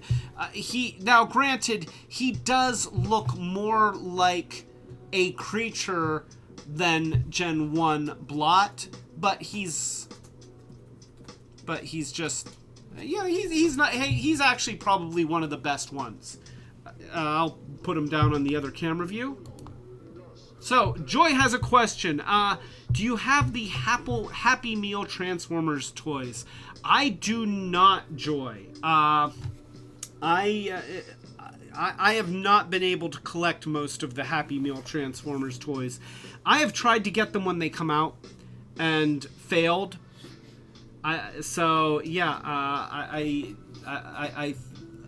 that I've managed to get some over the years, but I do not have full sets, which is sad. And I bet that they go for a lot of money these days. So this is Blight, and as creatures go, I would say that he is probably one of the best in this group. You know, he's got the translucent blues, and let's go ahead and turn him into a robot. So you're going to take the beast head and just kind of flip it up out of the way, and then you're going to take the beast arms and turn them into robot feet. You're going to turn him upright. You're going to open the chest and flip out the tiny little robot head, and then you're going to flip out the fists, and there he is, a robot. And let's put him on the other camera view, and once again, he's so tiny. He's such a little guy. He's such a little guy. And Cindersaur wants to come over and kick him. And Cindersaur's happy. Okay, let's not be mean to Blight. Blight is, is not bad. But he's just so tiny. He's so incredibly tiny. He's too tiny. I mean, even Legends class Cindersaur is, let's turn Legends class Cindersaur back into a robot. So we're going to open the little door on the back, which also you can take with this guy, you can take one of the Titan Masters figures. And wait, if I can get him out. Oh, I'm losing pieces of Skullgrin. There we go. So you can actually take these guys in there and have them ride in there, because that was the gimmick for Power of the Primes. All of the Legends class figures were able to be piloted by a Titan Master. So, that was kind of cool. So, anyway, let's turn Cindersaur back into a robot. And we'll flip the legs around here and put the feet out like that, and fold the tail down, fold that up, and then get rid of the toe claws there. Okay, so there, we've got Cindersaur, which as a Legends class figure looks great. And then we put, look, even Cindersaur as a Legends class figure towers over this little dude.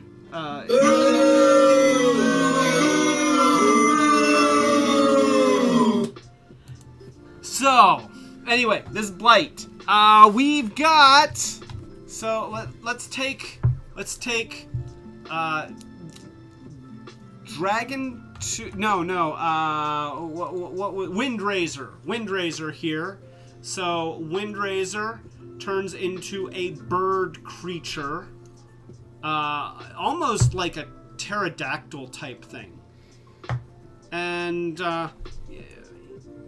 you're pretty much going to have just kind of spread the limbs out, like every limb that you can find, just spread it out in every direction, and it makes a bird, and it's actually a pretty good bird. You know, I'm gonna say that the detail is nice, and the colors are nice. The translucent parts are nice. It's very scrawny, but as it's posable, you've got posability, so that's not bad. To go into robot mode, you're going to put the beak of the bird down in the chest, and that is going to expose the head, which is going to come up out of the back, and then you flip the head forward, and then you just rotate the wings forward and flip up the feet, and and you're also going to make the shoulders come forward. So, and fold up the wings as much as you can. So it's a decent robot mode. You know, it's decent. I'm ignoring you at this point, just so you know. And so there we go. You fold up the tail against the back. And so there is Windraiser, and Cindersaur doesn't want to stand. There we go. So there is Windraiser with Blight and Cutthroat. Let's put Cutthroat in the back there. Cutthroat doesn't want to stand either. Oh, and apparently other Cutthroat doesn't want to stand. Okay, so we still have what used to be Sinner Twin, and now it's like Twin-nado or something. Let's see, Twin Strike. His name is Twin Strike. So let's go for the Beast mode. You all love the Beast modes. And with this guy, you're gonna bring the legs forward, and you're gonna rotate these little panels on his lower legs down and push them in. It's a little tricky. They kind of want to stick. There we go. And then I'm going to rotate this one down and push it in. You're going to see how I push that. There we go. Like that. You're going to flip the double tail. Oh, actually, here. Wait. I guess... I don't know what to do with the feet. The feet do something. I don't know what they do. Oh, I think that the feet just do this. Yeah, because it's one molded leg.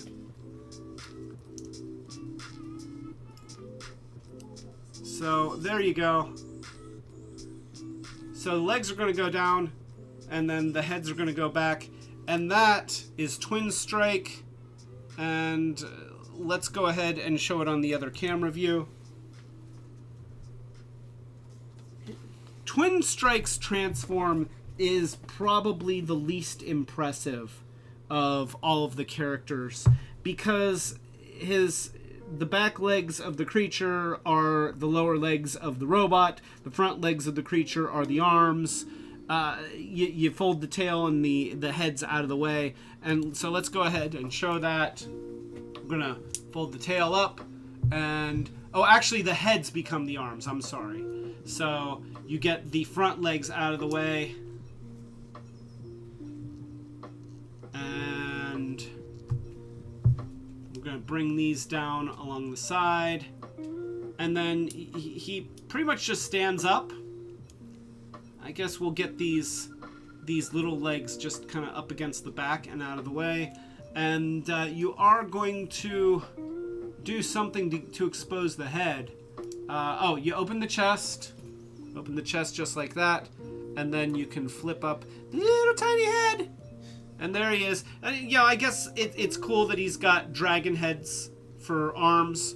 That's kind of cool. So let's go there. That's Twin Strike. So I guess that isn't so bad. You know, again, teeny tiny, little tiny dudes.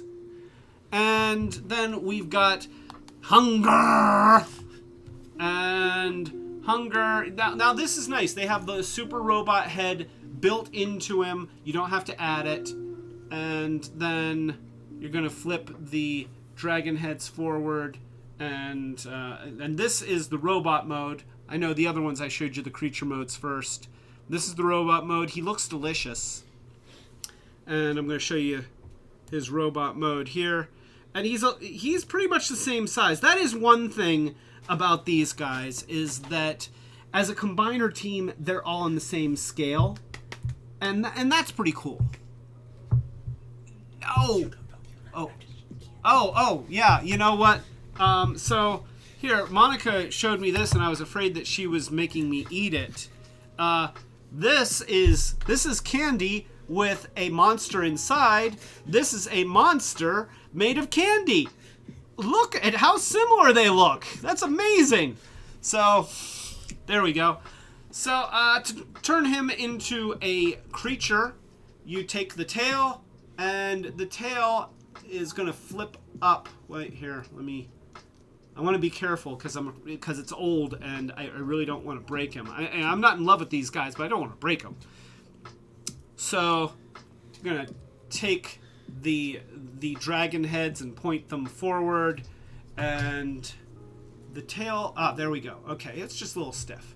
Tail is gonna close. Now the tail closes really nicely against the body here, and it's one of the few places with this group where you have really nice definitive motions, where it's not just sort of moving things away haphazardly. That's I think one of the things that I don't like about a lot of the features of this team is that a lot of the movements seem a little ambiguous. You know, moving stuff. Damn it! So there we go. This is Hunger. And there he is in all of his glory. And so that is the Transformers Prime set. They called them Predacons, but they are obviously the Terrorcons. And they combine. So we will set these guys aside. We have covered them. So neither. Not gonna stop saying it. Okay, I'm just saying. I'm not gonna stop saying it. I will try to watch it, but I'm not gonna stop saying it. Don't threaten me.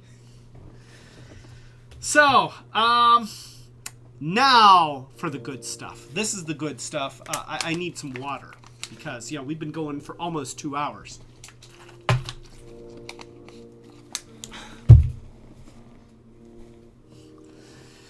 So, Power of the Primes. Power of the Primes was an interesting line. It did not have nearly as large of a release as I would have expected. Oh, also, wait, before I go into Power of the Primes, the Transformer Primes Predacons each had weapons that had various ways of combining. These are them. Okay, that's all I'm going to say about that. I don't want to waste your time. It's not that interesting. They can hold their weapons. You can put them in holes. But yeah. So Power of the Primes did not have as large of a release as I would have expected. It seemed like there just weren't a lot of figures. You had the Terrorcons released. You had the Dinobots released. You had Starscream, which was a body, but then for some ridiculous reason you did not have the aerial bots repainted as Decepticon Seekers. I will rant on that again in the future, I promise. But you did get Darkwing and Dreadwind, which we will talk about, but they never had anything to do with Starscream, and that's still only 2 limbs. So, what are you supposed to finish him with? You also had Alita 1, who was a slight retool of Starscream. Again, you had 2 figures, Nova Star and Moonracer, that were released as appendages.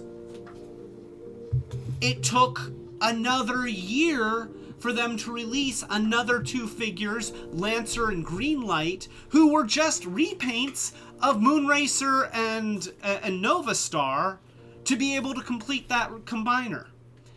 I don't know what was going on at Hasbro during that year, but something was weird.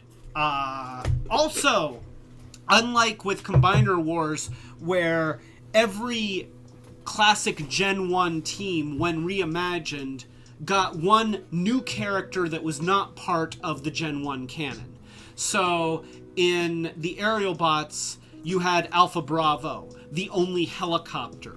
You had the Protectobots with Rook, an armored personnel carrier. Really great figure. I like Rook. And they didn't even repaint him as anything. I mean, they retooled him for, I want to say, he was retooled as Swindle for the Combaticons, but not a straight up repaint. You had, let's see, there was an SUV character added to the Stunticons, and then there was, they of course repainted one of the aerial bots as Blastoff for the Combaticons, and then later they released a space shuttle version. And see, here's the thing, in every case, Micromaster comments, are these the same guys behind you? Oh, so yeah, in every case, they would then introduce a repaint of one of the other characters as the missing character from the Gen 1 team, meaning that for me, because I'm a sucker, all of my Combiner Wars teams had 6 members, with an extra member that could either be swapped over to some other team, or you make the subgroup bigger and give them the ability to combine in multiple ways. So Kyoji was asking a question. Let's see. Love to have seen Decepticon Combiner with limbs based on Micromaster Airstrike Patrol. And it just so happens that this is the Airstrike Patrol, the original Gen 1 Micromasters. Of course, they weren't a Combiner team. When the Micromasters first came out, they were a team of little tiny Transformers. I always liked the Micromasters. And I loved the fact that you would get 4 in a pack. And then they had, in Armada, they had the Minicons, and you get 3 in a pack. It's like, okay. And now the Micromasters and the Battle Masters, or whatever they're calling them, only come 2 in a pack. And 2 in a pack is not a subgroup. It's just, I don't know. I've kind of lost my interest in them. So yeah, these are the Micromaster Airstrike Patrol, and we can look at them later if we have that much gumption. But we'll see what the energy levels are. So I don't know where he went. I'm gonna put him right there. Okay, put him right there, because I feel like I feel like things are stacked precariously and they could come toppling over very easily. So back to Power of the Primes. You didn't have any extra characters. You didn't even have enough characters to complete the combiners in a lot of cases. We did get Dinobots forming Volcanicus, which is awesome, and we're going to talk about it, but not tonight. And we got all of the Terrorcons, and this is the good stuff. This is the good stuff right here. So let's go ahead and let's look at Power of the Primes Hunger. And I'll aim the camera up a little. There we go. So this is Power of the Primes Hunger with the upgrade kit. I did get the upgrade kit for the Terrorcons, and it came with a pair of large blasters, and I did a little bit of kit bashing to add some holes so that he could use the blasters in multiple modes. I'm trying to get things to focus. Hold on. I apologize, but I really want these things to be in focus. So let me just adjust. I like this new camera because it gives me a manual focus, but I also don't like that I have to do a manual focus. So there we go. He's looking good. You know, this is a fully posable Hungar, and he looks great. His colors pop. He is dynamic, and he's got... I feel like Hungar is probably one of the best bodies of the Combiner Wars style Transformers. And so let's go ahead and just take a look at Hungar. I'm going to put his extra guns down. So here he is. The detail on him is excellent. The sculpts are beautifully done. He's got those horrible foil stickers, but at least they're used sparingly and they're in recessed areas so they don't peel immediately. That was another thing with Power of the Primes. They had all of these foil stickers that were awful. Just terrible. And Starscream had the worst. Absolutely the worst. They covered his back. They didn't even sit flat. Just terrible, terrible, terrible foil stickers. And I took them off and did some detail painting. And even though my detail painting isn't that good, it's better than those horrible, hideous-ass foil stickers. His foil stickers don't look too bad. They've got a nice recessed area, so they haven't started to peel up. And like I said, they're used sparingly. So, yeah. I'm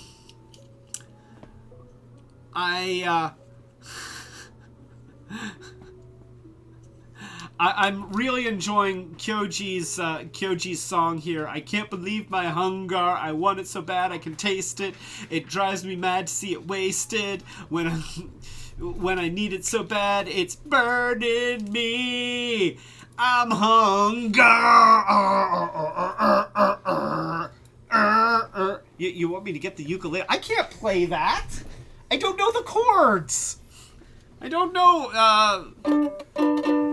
No, I'm not going to do it because I don't know the chords. I don't know the chords. Sorry. Maybe in the future. Anyway, very nice reference, Kyoji, once again. So, I haven't said creep all night.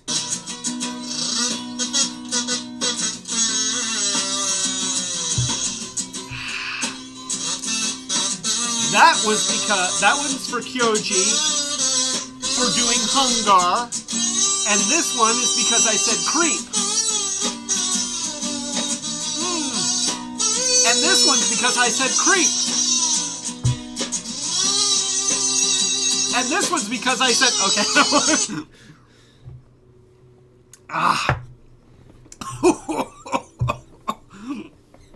It hits you after you swallow. Yeah, it's like, as long as I keep drinking, no problem. But as soon as I swallow, then the aroma really comes up. So, yeah. Fantastic robot mode. Looks great. Posable. Just an excellent reimagining of the character. Let's go ahead and put him in creature mode. creature mode is, there are a few minor criticisms that I have of creature mode. So, one thing, you flip the head down, you open up the chest, flip the head down, close the chest, and then you put the tail up. The tail does this really cool thing. So you've got these details that stick out when he's in robot mode, and then you push them down, and that makes the fins pop up for his creature mode. That's really neat. I've never seen that kind of a mechanic in any other Transformers toy. So that's really, really neat. Let's take the arms. You're going to flip the creature claws there, and then you can actually give it a little bit of a bend there. Just like that. And the feet. So this is great. They made all of the new Terrorcons with the creature mode so that they could open their mouths. Well, almost all. And we will talk about that in just a bit. So, you've got dragon mouths, and then the front legs of the creature come out of the back here and fold out and then swing down like that. And so that is his dragon mode. And I like the dragon mode. Okay, I really like the dragon mode. I love how posable the necks are. I love that the mouths open and close. That is fantastic. His tail is a little bit stubby, and there's obviously this big bunch of belly kibble here that really doesn't fit with the design of the creature mode. Okay, it's just down there below the belly, and you just have to ignore it. The ankles of the back legs, that doesn't look good. Now, it's necessitated by the fact that this is where the combiner ports are, so I get it. I'm gonna forgive it, but nonetheless, it does hurt the creature mode. That being said, this is an awesome creature mode. And let me put it on the other camera so that you can see him. He is just... Let me open his mouth. He looks better with an open mouth. Maybe. There we go. So...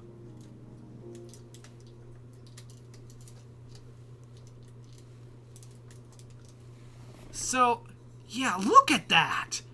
He looks great! And his limbs really do go into all sorts of different directions. And oh, let me show you something else. So, I've got these extra gun things here. And there is a hole on the side and a peg on his arm. And so you can have the guns just stick onto the legs like that. And they've got these big knobby things which kind of get in the way, but it's not too bad. And so, he can have his guns in creature mode, and that's pretty badass. That is actually pretty cool. And let me go ahead and go to the other view. So, yeah, that is Power the Primes Hungar with the upgrade kit cannons, and they look great. They really do look great. So, yeah, that's Hungar. We're going to set him aside. Let's move these. I had to make all these little platforms for guys to sit on just so you could see everybody. And let's go ahead and take a look at Sinner Twin next. This is Sinner Twin. And so you can see him here. I've got him in a kneeling pose. I'll go ahead and make him stand up. In order to get those extreme knee placements, I had to open the doors on the back. You can see that he is also sporting the cannons that came with the upgrade kit. I've got, now these can split apart, but I'm just having him carry them as a double cannon. And he looks great. He's a great figure. He is very poseable, obviously. The colors pop. We've already talked about my opinion of them being all different colored, but that was a decision that was made long ago, and so now they have lovingly recreated his color scheme. Let's just put Gen 1 Abominus back here, and then I'll move Hungar back. There we go. And so Sinner Twin can be here. He really does this. This is what we imagined these toys represented when we were children. And I have to say that it's worth the wait. You know, the detail on him is excellent. The posability is excellent. Now, one thing I noticed, however, is that Sinner Twin feels light. And a lot of these pieces feel a little bit floppy and a little bit loosey-goosey in a way that a lot of the other characters don't have. I mean, the plastic doesn't even feel the same as the plastic used on the other characters, and I don't know why. Maybe it has to do with the bright colors. Maybe it was just something with that batch. I don't know. But I will say that as gorgeous as this figure is, he is one of the weaker of the Power of the Primes Terrorcons. Now, that being said, even as a, one of the weaker versions, at least in terms of toy quality, he's still pretty kick-ass cool. Just look at his body. From every angle, he looks good. His proportions are nice. And as you saw, in robot mode, Hungar is larger. But he doesn't tower over the other Terracons the way that the Gen 1s did. That's one of the things I love about the Power of the Primes and Combiner Wars style combiners. They still have that large guy in the middle, but it's not... You can still feel like they're on similar levels. Yes, Hungar is the leader. He's a little bit bigger, but this guy can still hold his own. And then when you put them together with the fact that they were usually paired up with some kind of Legends class figure that would be incorporated in at some point, then the team suddenly had a whole new dynamic where there was a lot of variety in the group, and so it didn't matter so much that Hungar towers over Cindersaur, because Cindersaur is the little guy on the team, but that's okay because they have all these different things. I love the versatility that was created in the team environments in the Combiner Wars series and carried over into the Power of the Primes. And I'm really, really hoping, I am so hoping, Hasbro, please, okay, wait, everybody, you know what I'm going to ask you to do. Get away from the screens. I need to talk to Hasbro for just a second. Hasbro, please keep making Combiner Wars style combiners. I will buy them.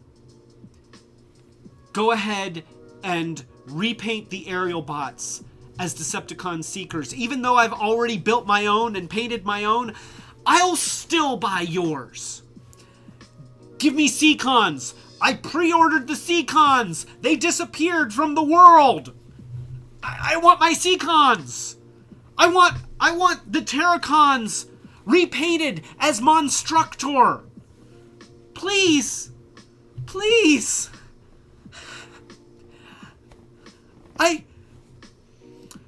I want to tell you some sort of sob story that'll make you feel bad for me. That will make you understand how much I need more combiners. But the truth is, I don't have anything. But I am a sucker, and I will give you my money willingly if you just make more of this stuff. Even if they're repaints. You know, like, for Monstructor, Straight up repaints. Straight up repaints. Throw in a Dinobot. Repaint a Dinobot. I'll buy it. I will buy it. So, everybody can come back to their screens. We now return to the Transformers. Also notice that with Combiner Wars, they have gone to a lot more effort to keep the kibble to a minimum. Yes, they still have kibble. They're Transformers. They're supposed to have kibble. But, you know, now we've got the heads kind of tucked back here, and you know, it's backpack sized. Yes, you've got these little claw things, but they're flat up against the arm here. You've got the tail, but it's flat up against the leg. You know, he looks like a cohesive character. So let's turn him into a beast. And we're gonna flip the head down and close this door. We're going to put the twin heads here, and they do kind of snap into place. And then we're going to flip the heads over because the top is here. I think the top is there. I'm not 100% sure that the top is there.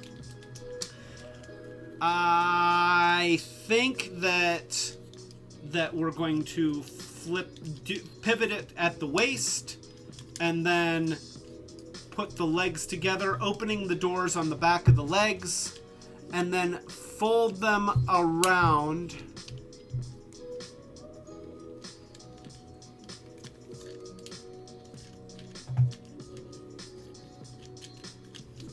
And close them over his back section.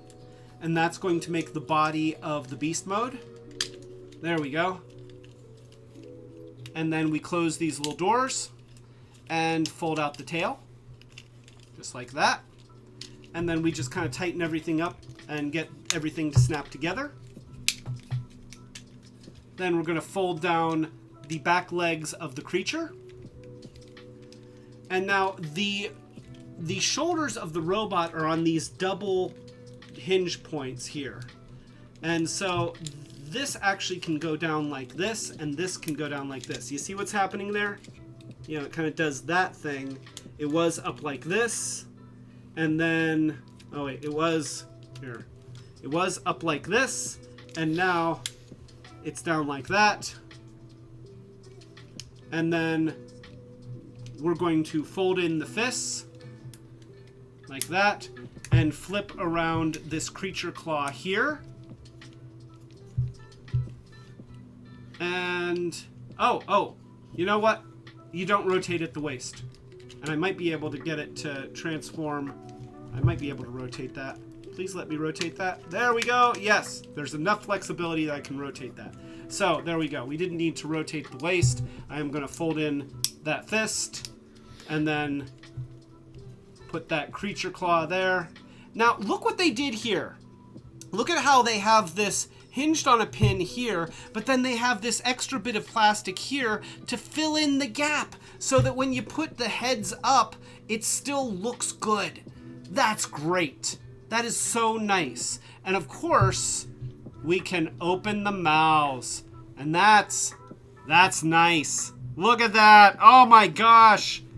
He is great. Yes, focus in on that, camera, because you want to focus in on that. Oh, it had it for a second. There. Yeah, there we go. Look at that. He is amazing. What a good creature mode. What a good creature mode. Let's go ahead and put him on the other camera.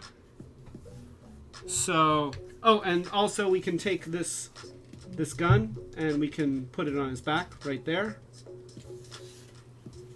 Yeah. That is great. And he tried to bite Cindersore's butt.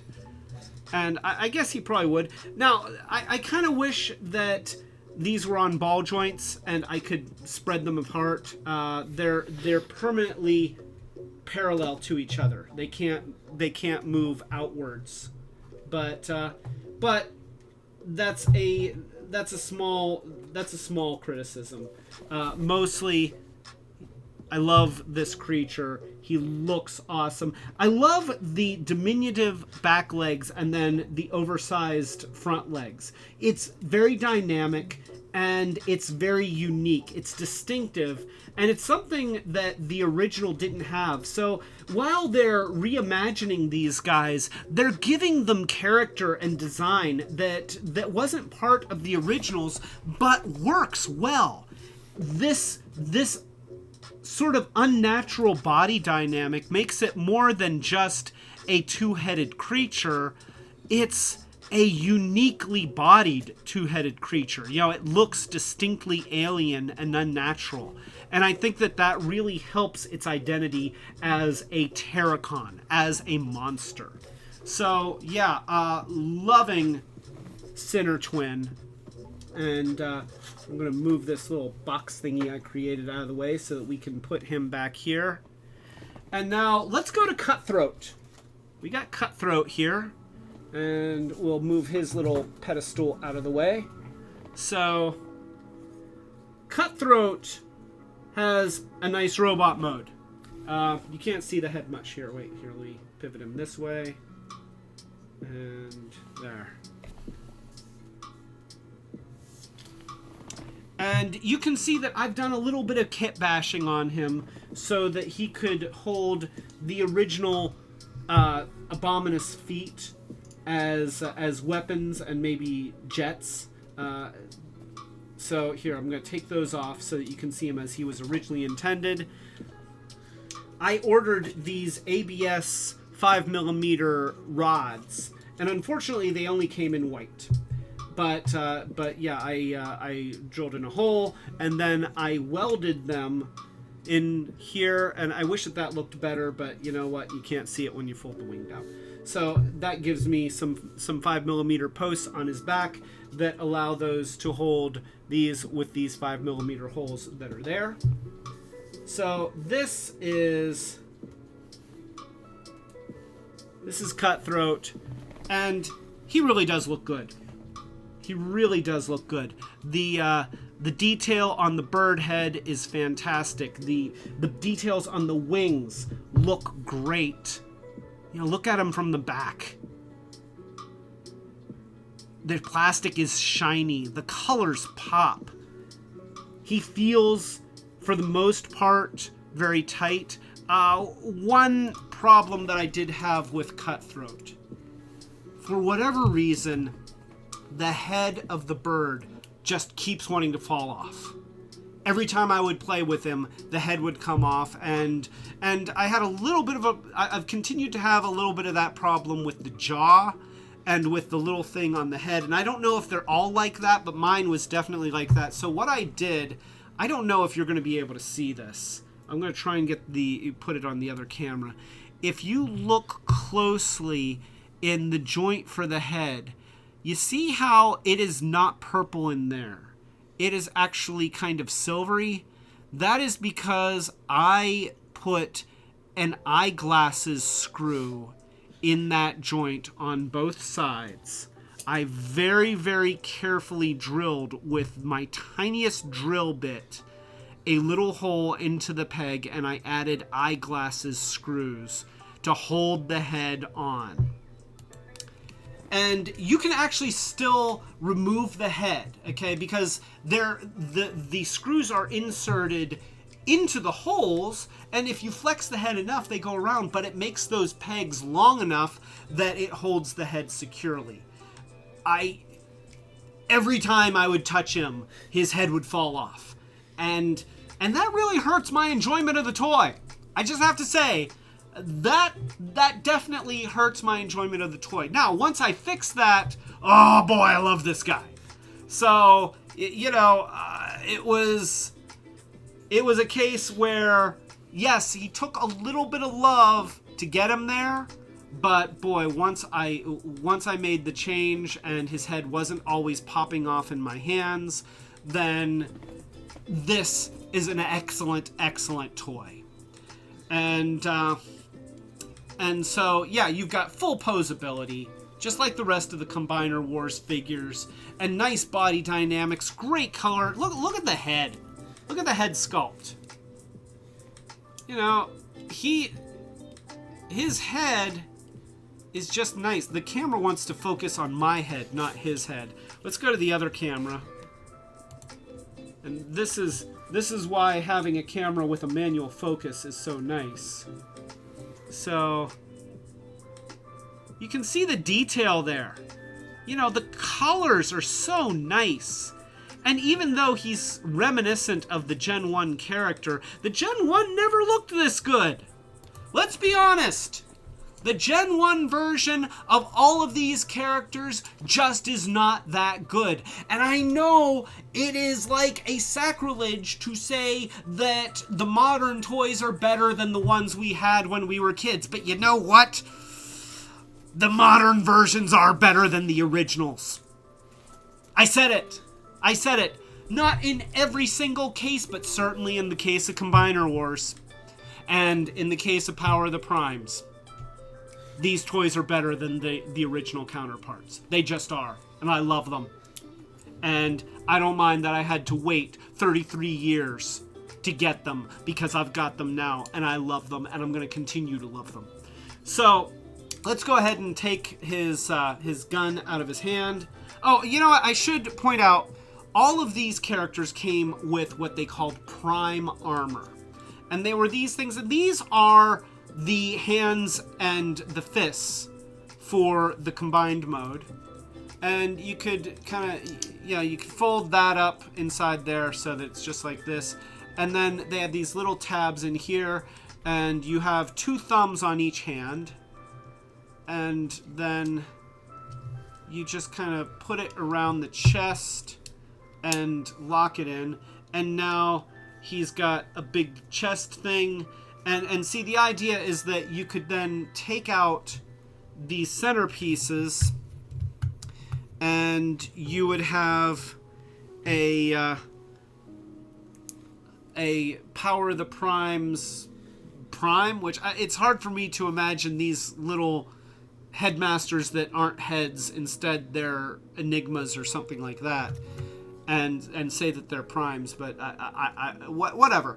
And then you plug them in, and it enables you to attach these prime characters to any of the guys. And as a play feature, I'm okay with things where you're adding guys and it's a power-up. But from a design standpoint, that doesn't make it look better. You know, that doesn't help the toy. And you know, that it's a mild criticism. They need to have a gimmick in every line, and I respect that they have essentially taken the Titan Masters, the Headmaster feature, and just rethought it to use it in a new and unique way. I think that that's cool, and I applaud them for doing it, but I don't actually really enjoy the gimmick. For me, it doesn't add any play value to the toy. It doesn't add to the design. You know, the fist that this makes is not quite as good as one of the Combiner Wars fists, because of all the extra space that it takes to take this cube and create a socket for it. You have these things which, you know, you pull them out, and I guess they can hold them as a gun. It's not really a very impressive gun. Doesn't look like much. So, for the most part, when I was using these, I would just leave them in there. You will see that I have attached these in here, and they didn't want to stay in, so I did a little bit of kit bashing to make them go in deeper. And so now these, I could still pull them out if I wanted to, but I don't. So they're in there until such time as I decide that I don't want them in there, which may be never. I may keep them in there forever. So we're gonna take out his weapons, and it's important to know that's there, just so that you know what it was like in the original. So we're gonna take the bird head and we're gonna put it over his head. The bird head can't quite, like, he can't look up. I keep wanting him to, and I've done a little bit of kit bashing to try and get a little bit more posability out of that. But yeah, the bird head is always going to be at that angle. That is as high up. You're never going to be able to get the bird head to actually face forward, which is a little bit weird. I don't quite understand it. You know, okay, there. You know, that's as far forward as you're going to get that bird head. The beak does open, which is important. That's important. And then we're going to fold in the wrists, and we're going to spread the wings, and I'm going to spread them a little bit further. And then the bottom of the legs, so they've got kind of a double hinge hidden inside the leg here. So you pull this out like this, and then you pull the whole thing up and it collapses over his leg like that. And you're going to do the same thing on the other side. And then you're going to bring those together just like that. And then you have the tail, which closes down here. And then you have the bird legs, which go forward like that. And this one can go forward like that. And then the arms, so the arms do this thing. So the arms are you're gonna bend the elbows and rotate the elbows out to the side like this. And then actually, you know what? I'm gonna disengage the legs a little bit. So maybe, there we go. Okay, so now with the arms out to the sides like this, rotated around sideways, you see these little tabs here? They go into these little notches on the waist right there. Just like that and like that. And now we can close the legs. And you can get the arms in there with the legs in place, but it's just a little bit more fiddly. So I do it like that. And now we can have these like this. Now the Prime armor, it has those little tabs that held it onto the chest. Well, it also has these little holes in the back of the wings, so you could take the Prime armor and stick it onto the back of the bird mode. Oh, you do need to kind of pivot the wings out just a little bit like that, and that spaces these appropriately. And now you can have the Prime armor on the back. And I really appreciate that they made it so that it would attach in either mode. You know, that's pretty cool. I don't use the Prime armor because I've got the upgrade kit. So this is going to go bye-bye. The gun can go into this little hole right here. I don't like that it does this. That it pretty much points at his beak. You know, that's... I don't know. I don't like that. So I just rotate it down like this. And I imagine that if he's flying and an Autobot is flying behind him trying to catch up, he can shoot him. He can just, rear-facing cannons. And then you can take these things, since I'm not using them in the combined mode, or I can take these and I can put them on the wings, and that to me is really cool. Now he's got these big thruster things in the back and guns, and yeah, that's his bird mode. He looks great. Love it. Just love it. Let's go to the other camera view. That's him. And what can I say? He is a fantastic creature. There's a lot of points of articulation. You can have the wings down like this. So he doesn't always have to be in a swooping pose. Yeah. Excellent, excellent toy. Makes me happy. So glad that I have him. So glad that they made him. Let's look at Blot. Okay? Blot was always my favorite Terracon.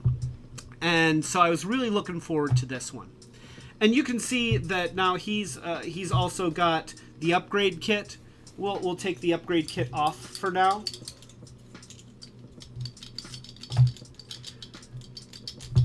This is so you remember me telling you how that one that was on Center Twin can split into 2 guns?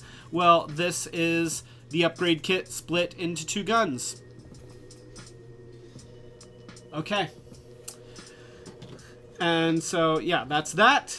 And so this is Blot. He of course also came with Prime armor. It would attach to the chest in ways that were unimpressive. So I'm not going to show it because I just don't like it that much. It's not that good. Nonetheless, even barring the fact that the Prime armor didn't really add much, he looks great in robot mode. He looks fantastic. I love how they integrated that whole backpack thing from the Gen 1 design into part of his transform. That's excellent. He's, of course, posable. He's got big claws going over his hands. The legs fold up. He doesn't really have a lot of kibble sticking off of him. The head sculpt is great. He's, just a wonderful, wonderful figure. He, now, with him, he has a little compartment where you can plug the Prime armor into his chest because it didn't really grip. But like I said, it doesn't look that good, so, we don't have to worry about that. I'm going to put his gun down. Here's something that's awesome. I love this. This is something, again, that I haven't seen in a lot of Transformers before. Watch what happens when I fold in the fists. Huh? That is great. From fist to pinchy claw. That is fantastic. Looks so good. Just looks so good. And so we've got the creature head, and I like to turn the robot head around just so that if you do see the robot head through something, that he's not like staring you in the face. The shoulders come down like this, so you see this little. You can see it better from the back. So you see that? So that goes like that, and now we can bring this forward like that. Now here's what's odd about Blot. When you we're gonna free up the legs, and then we're gonna put the feet together. And for this guy, instead of just collapsing the legs against the bottom, you're going to wrap them around and snap them up against the back. And he kind of looks like some kind of troll creature. And I have to say, it took a little bit of getting used to. Because I kind of liked him as a sprawling orangutan thing. And here's the other thing. Because the joint for his feet is in the ankle, the fact that his knees don't have a joint really, really hurts it. And at some point, I'm going to give him knee joints. He needs knee joints. The fact that you just can't change the angle on them it hurts it. Also, his mouth doesn't open, but I have fixed that with some careful dissecting and some cutting, because these were separate pieces. So it just took a little bit of massaging with an X-Acto knife, and now this piece is on its own hinge, and he can now open his mouth. And I mean, that's so important. And I know the original one, I couldn't even tell what the mouth was. But this one definitely had a molded in mouth, and I like him so much better now that he's got a dedicated mouth. So yeah, let's see if the camera can get that in focus. That's not too bad. So, and we can take the gun again, and it can go right here. So he's still got the thing going over his shoulder. He does kind of look like a troll. He looks like a troll. Let me go to the other camera view. But nonetheless, really, really neat figure. And with the fact that I can make his mouth open super, super wide, that is really cool. So it took a little bit of massaging. At first, I was a little bit disappointed with Blot, but I have to say that I have learned to love Blot, and the quality on the toy is excellent. The plastic feels solid. There are no loosey-goosey joints. His body dynamics obviously are good and solid. Everything just clicks into place. I love the claws. The claws are so great.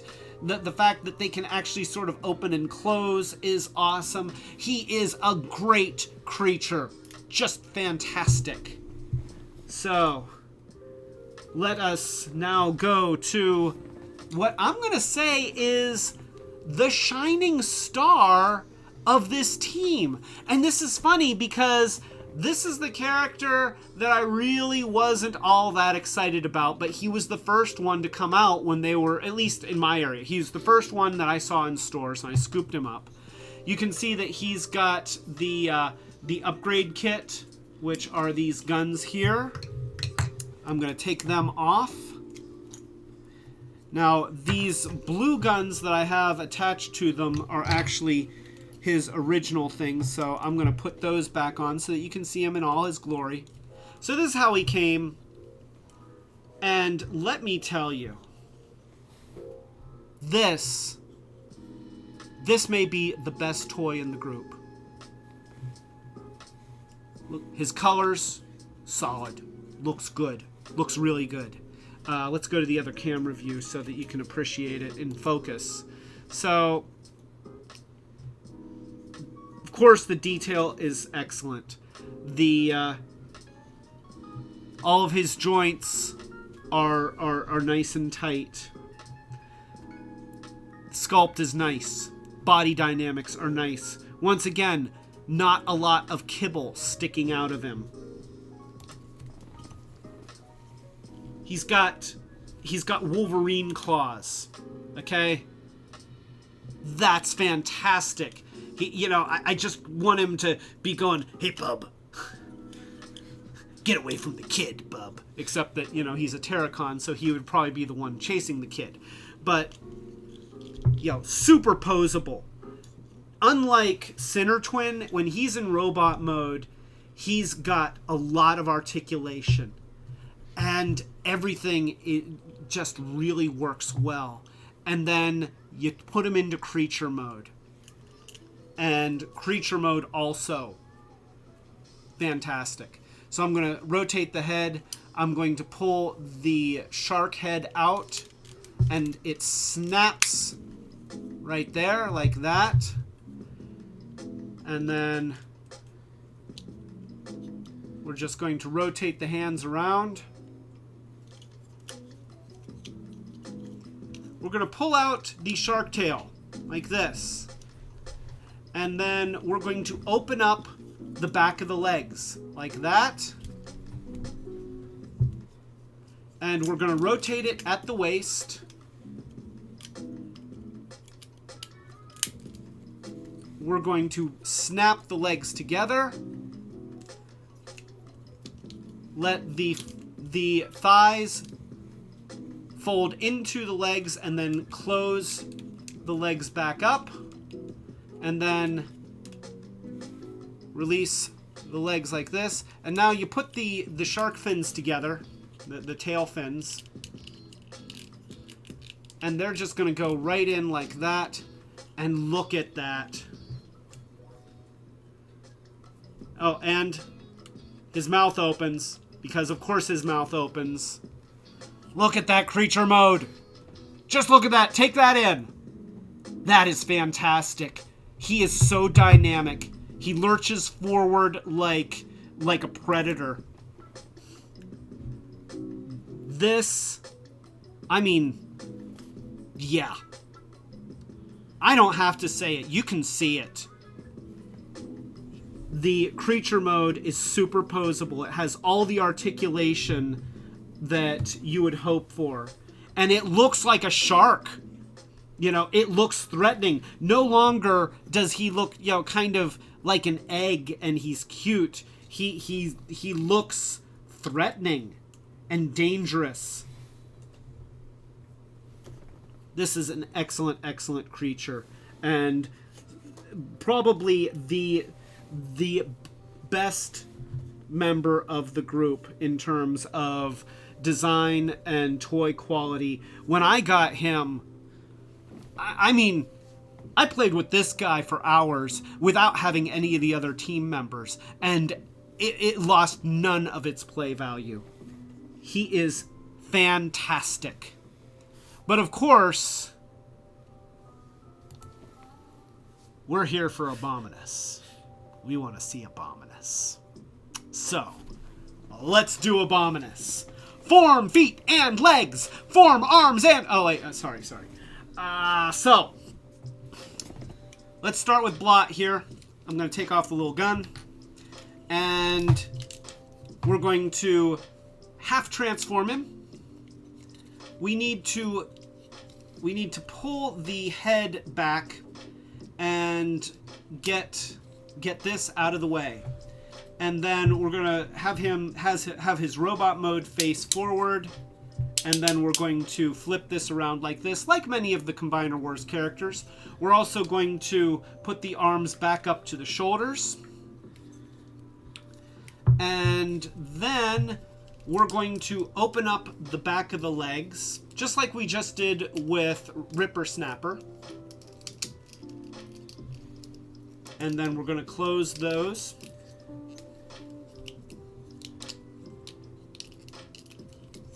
And then we're going to fold the feet up like this. Now there is a little nub right here, which you use when you're turning him into robot mode, and you also use it in combiner mode. And there's just a little hole right inside there that you can sort of barely see, and that is going to engage that little nub and give his feet a definitive place to rest.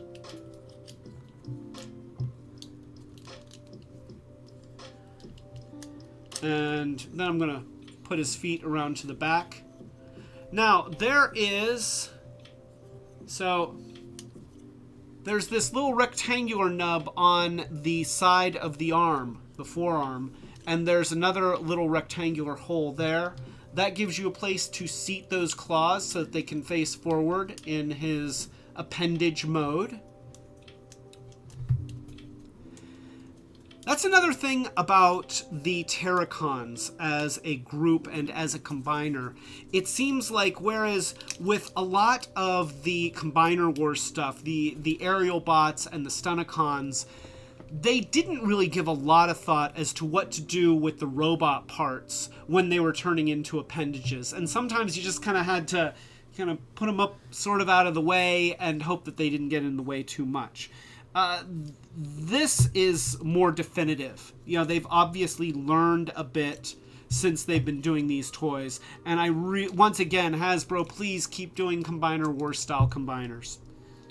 Please. I'll buy them. I promise. Promise. So, you know what? We should pivot at the waist. So I'm going to open that up, pivot at the waist, and then close that up again. And, gotta get his legs there.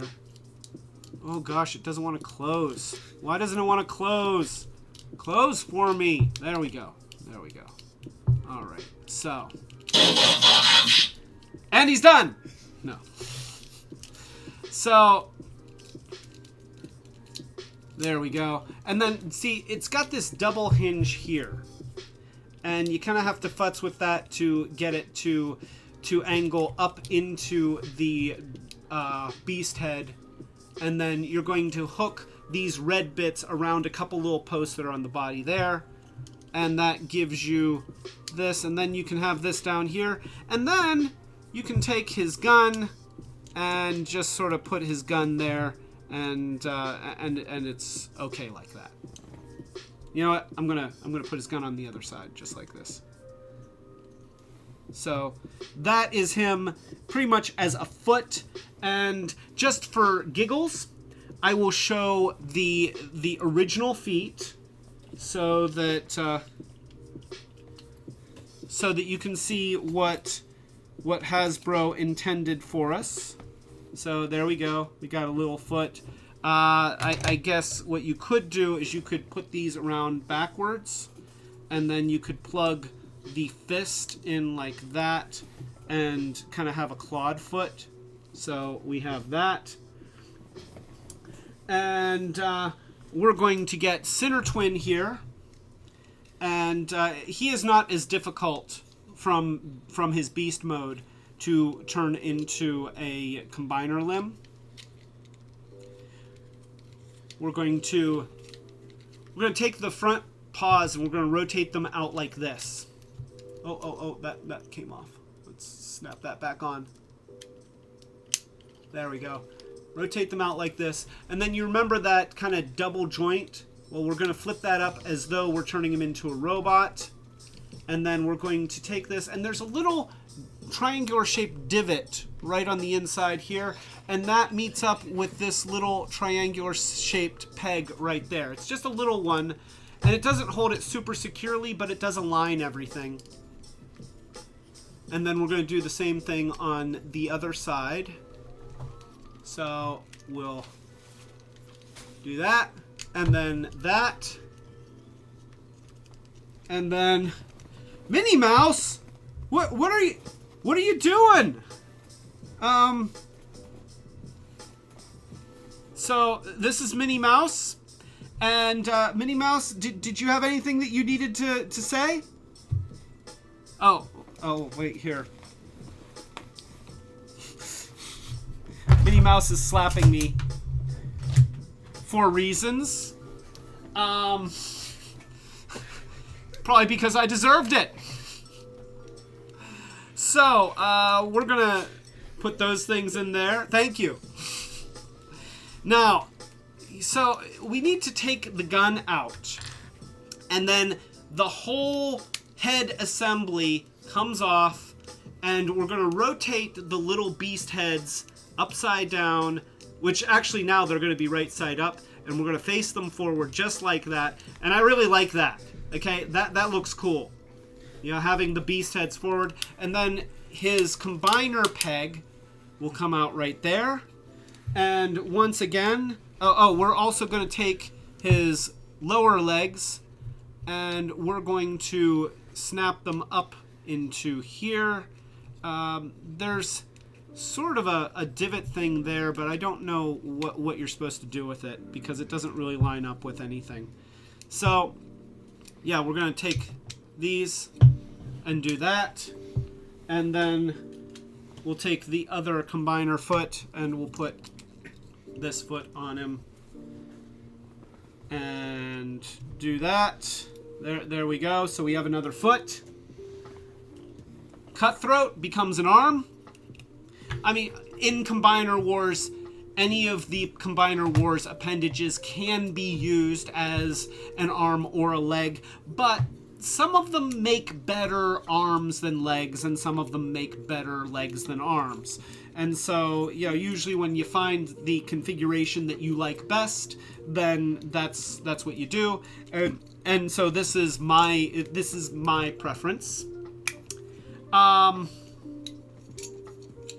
So we're gonna pull his legs back apart as though we're going into robot mode. And then we're going to snap them together, And we're also going to make sure the tail goes together and then fold the tail up against the back like that. The arms, so you see how the arms are down by the side. You don't leave them that way. You're going to pull them out like this. You're going to bend at the elbow, and then you're going to face them towards the front of the robot body. And now, so there's these little you see that little rectangular hole right there? Well, there's this little rectangular post right there at his elbow, and that is going to engage right here like that, and that's going to lock the arm in. And we're going to do the same thing on the other side, and then we're going to take the bird head, and actually the whole head assembly, both heads are just going to go down like this, and then we can have the bird head face down, and then we'll pull out the combiner port, and now we're going to extend the wings and fold them up like this. Now, once again, there's this little rectangular thing here, and then there's a little rectangular post here. And see, when I'm transforming Transformers, you know, I don't look at the instructions, at least not until after I've played with them for a while, and then I look at the instructions to see if I missed anything. But that's how I figure out how to transform them. I look for the posts and the pegs and the conspicuous shapes that have to interconnect so that things nest, and that's how I problem solve it. And for me, that's part of the fun, you know, the whole puzzle aspect. You know, can you figure it out? So yeah, his head is down like that, he's got his wings down, and then we're going to rotate the waist, and actually here we're going to rotate the waist like that, and give him an elbow, you know, give the robot mode, or the combined mode, an elbow joint. And then with the bird legs, we're going to just put them that way, and then do that until, you know, you kind of have a flat thing there. And so this is going to be an arm, and I will, once again, since we're showing the original way that he combines, we're going to take the prime armor and turn it into a fist. And see, when you're going to make a fist, since, you know, I mean, human fist has one thumb. I guess you could give him two thumbs, but I always like to rotate one of the thumbs up so that it just looks like he only has one thumb. And then you pull out the little peg right there, and you put that in the hole. And so he is now an arm. Looks good as an arm. That's a good arm. Oh, I forgot to take Center Twin's gun and put it somewhere. So I'm going to put it on the side there. He's got a shoulder joint right there. And now we get to Ripper Snapper. We'll take the gun off of his head. We're going to pull that back. We're gonna have the robot face forward before we rotate the whole chest around to reveal the combiner port. We're gonna fold, actually, we're gonna point these things out. I like them out. And this is gonna face this way because, you know, he's gotta have his arms like that. Once again, little square tab, little rectangular hole. So we can do one of these things, just like that, and then we'll rotate the claws so that they're like that. Do the same thing on the other side. And there it is. There it is. And then we're going to take the head, and it's just like when he's in robot mode. You just put that like that. Oh wait, before I do that, let's open up the legs like that. Just as though we are transforming him into a robot, but we're not going to separate them.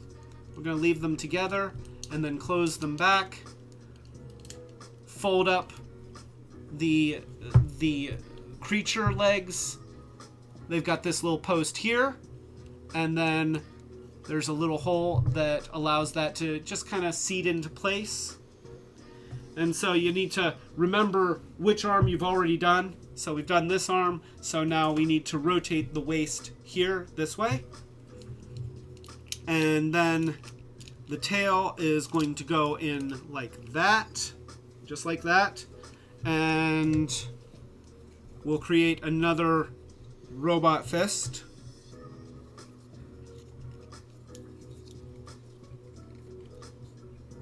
So we have a robot fist here, and that just pegs right into the hole at the bottom of the feet there.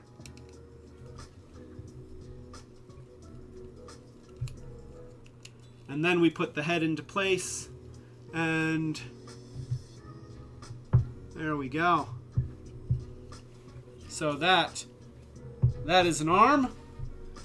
And now we got hunger. I'm gonna take the big guns off.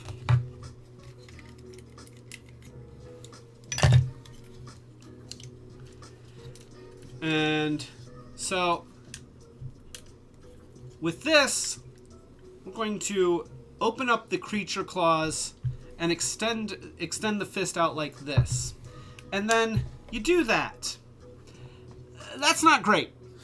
I'm just going to say that's not great. It said it's probably one of the biggest sins, which is not that big, honestly. We're going to pull at this fin right in the middle, and that is going to pull out Abominus's head. We're going to close the dragon mouths. We're going to fold them into the legs like this.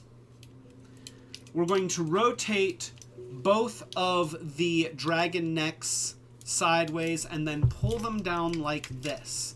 Now you can see that there are a couple tabs here, on here and here.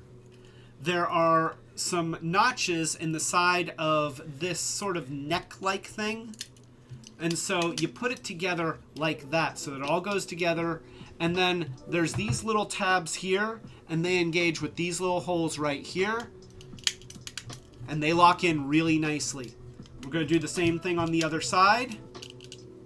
And now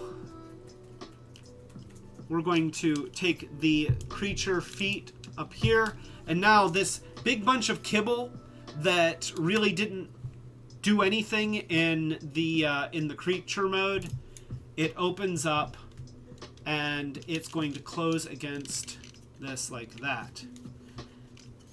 Now we're going to take the tail, we're going to close it against the back, and I have to say, oh wait, here, also there are, so you have Abominus's antennae, and they go up like that. Now this is probably the best Combiner body that they have done in the Combiner Wars series. The legs are nice and solid. The whole thing is just nice and solid, and it looks great. And for the sacrifice of having a little bit of kibble underneath the belly of the dragon, he really does look amazing. So let's put them together.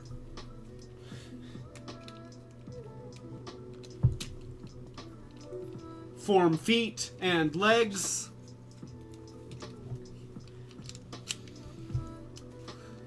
Form arms and body. Ready to form Voltron. Activate interlock. Dynatherms connected. Infracell up. Mega thrusters are go. Go Voltron Force.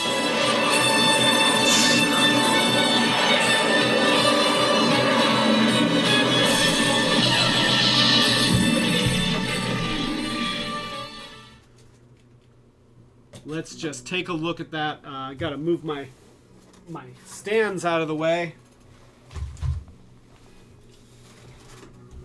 Look at that! Look at that!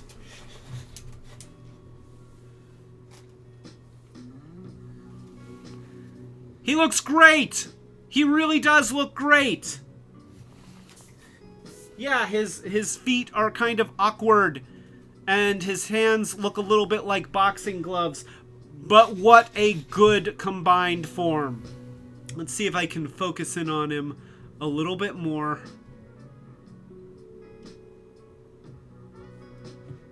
There we go. Let's take that all in. So, he really does just... He's an amazing combiner. And left like this, worth the money. Very, very happy. Now, I guess you could have these feet flipped around this way, if you like that better. But here's the thing. He is really, really good. He really is. I mean, you know, let's just side-by-side comparison. You know, in every way, he is superior to the Gen 1. He would not exist without the Gen 1, so, you know, still giving you love, and I still love my original Gen 1 Abominus. But this one is fantastic.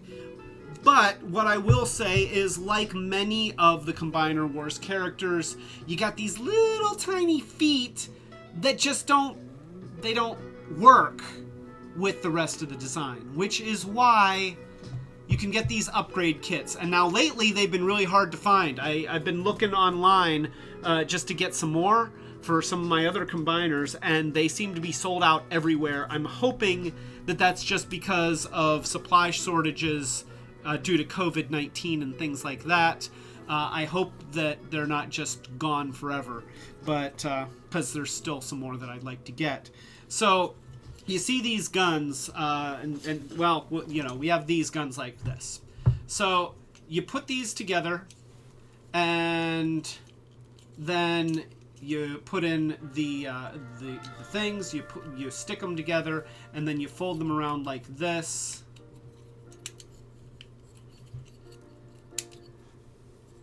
And you click everything together, and now that is a foot. That is definitively a foot, and it even has an ankle joint. Same thing with this. Yeah, they're the same, except mirror images of each other. These are third-party accessories. These are not made by Hasbro, but they are really nicely done. Very high-quality things. So you got that. Then you've got these guns here. Well, these are the hands, and watch what they do. So there's a lot of different ways that you can make these into guns, but you spread out all of these bits, and then you fold it right here, and look at that. That's a hand. It's a hand with an articulated thumb. Looks fantastic. You know, individual fingers. So good. So good. I mean, just you compare this to here. It's just side by side comparison. It's no contest. You know, this is just a much cooler looking hand. So we'll pull these out. Pull these out, and you saw that I can use these accessories in in both modes, in the creature modes, in the robot modes. So while, yeah, you know, I'm actually adding more parts, which normally I don't like extra parts, but I have to say these extra parts add a lot, and they work well whether they're in creature mode or in robot mode. And let's just go ahead and add this leg here. So we'll put that foot on there. And then I'm going to take off the little Combiner Wars foot, and I'm going to put on... It's a lot harder to add these parts when he's already assembled. But there we go. So we got that. And then I'm going to pull off this fist, and I'm going to put on, and see, this is a hand, you know, whereas the old thing, I mean, it's a fist. This is an actual hand.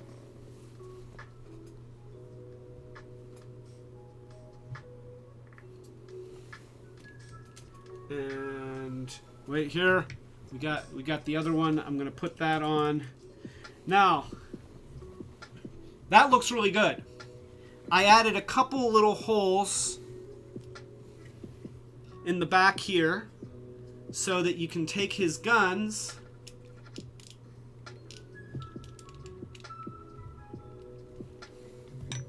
and plug them in like that. So it does that. But wait, there's more, because if you remember, I was still using the feet. You know, I wasn't using the prime armor anymore, but I was using the feet on Cutthroat. Well, I have a place for those too.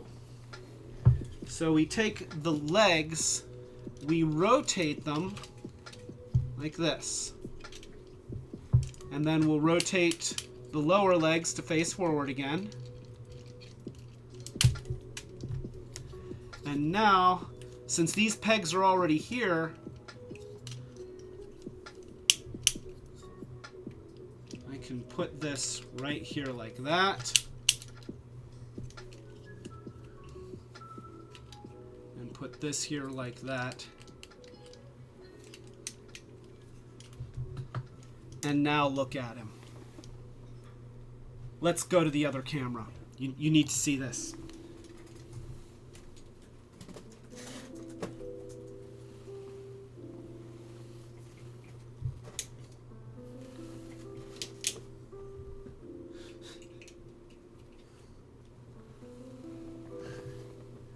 That is awesome. I'm gonna try and focus in. Look at that. He looks so good. Oh wait, here, let me. I left a post down there. Now he can put his feet down.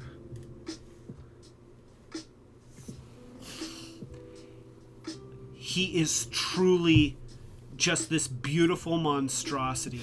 And for the first time, I feel like Abominus could at least stand toe-to-toe with Volcanicus. Here, we'll do that. Yeah. Just look at that! Look at that! That is so good! Oh my gosh, that is so good! This is such an awesome toy! I've had this discussion with Dawn, and Dawn says, "Oh, I don't know about the big feet." Everybody's entitled to their own opinion, but in this case, I'm sorry, Dawn, you're wrong. This is so much better. It is so much better. I got the kits, you know, a lot of times you can find them, when you can find them, you can find them on sale for about $30, depending on what other things they come with, sometimes as low as $25. And they're very high quality parts, very nicely machined. They're, you know, the molds are great, the colors are great. And look at what it does for him. It takes him from being a 10 to an 11. You know, that's it. You know what? It just so happens, Kyoji, it just so happens that he does have Computron to fight.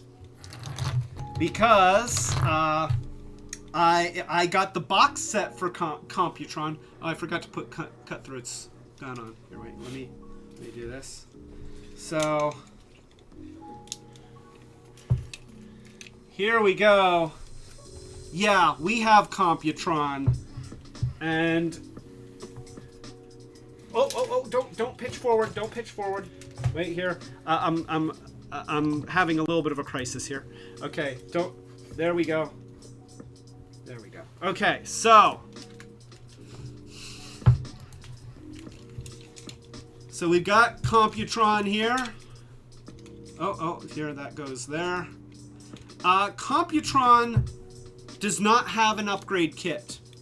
And to be honest, I don't feel like he needs one, because as a box set, he came with his own custom molded fists. They are not the Combiner Wars fists. And look, he has real feet. Actual feet. He looks great. He came with Scrounge, who is based off of a Marvel character that was teamed up with Blaster and got killed in the comic, and he turned into a wheel. You know, in the ways that a lot of the Marvel characters that weren't actual Transformers, they didn't look the same, and they didn't really look like they fit in with the rest. He turned into a wheel, so they recolored Cosmos, so he's still got his sort of wheel origins, except he's done in the Scrounge colors. And then I decided to add Cosmos to the team, because I thought, hey, you know what? If Scrounge can be in the team, so can Cosmos. And Cosmos came with this little mini-con, and Scrounge came with this little mini-con, so I added them to the team. So, yeah, Computron looks great as well. And, yes, the Terrorcons can fight it out with Computron. So, yeah, we have Computron. And we will talk about Computron at some point in the future, too. So, nonetheless, that is... Oh, here, there we go. Let's put them on the table, if there's enough room on the table. There we go. Can you get in there? Can you get in there, Computron? Maybe. Move over, Abominus. There we go.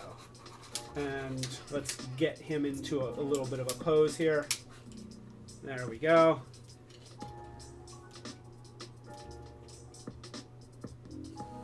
So there you go. Abominus, Gen 1 Abominus, combine Power of the Primes Abominus with the upgrade kits, Computron.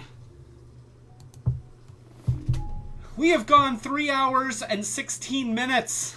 That's insane. That is insane. But boy, we had a lot of characters to go through. I'm kind of sorry that it went so long. I hope I didn't bore everybody. But nonetheless, that is the Terrorcons. And I love these sets. And I love my Power of the Primes Abominus. And actually, I'm planning on getting a bombshell, a Combiner Wars bombshell, because if you remember the Insecticons live stream, Combiner Wars bombshell has an undocumented gun mode. So I'm going to get a second one, repaint it as the deluxe Insecticon Barrage, and then make him part of my Terrorcons team.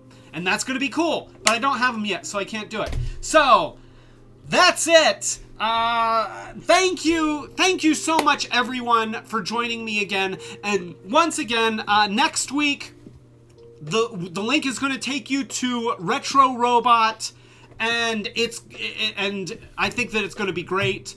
Please join us, subscribe, click the notification bell, because that way when I do something, you will be guaranteed to be notified that we're having a live stream, or that we've posted a new video, or even if I post a message or something, you will get it. So if you actually want to know what's going on, click the notification bell, click the subscribe button. Thumbs ups are helpful to the channel. I like thumbs ups. Actually, the algorithm likes thumbs up. I like them too.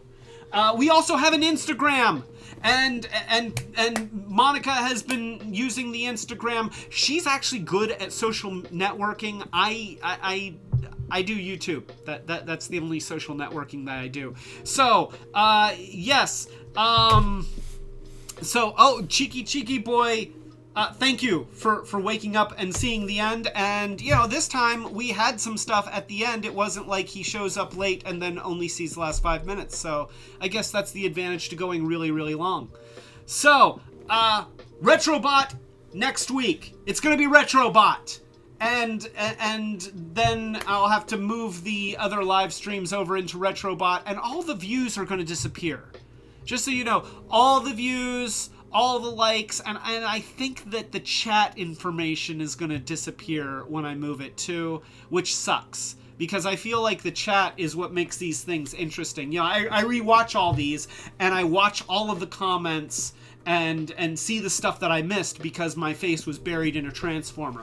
So yeah, it's going to be a little bit sad that all the previous live streams are going to lose their data when they transfer over, but we're going to make new data. So come with us and let's all make new data. And with that being said, I kind of feel like that's the end of it. That we did it. We did all of the abominacy. And thank you everyone. Thank you Kyoji. Thank you Colleen. Thank you Cheeky Boy. Thank you. Let's see. Is Jonah still here? Did we lose Jonah?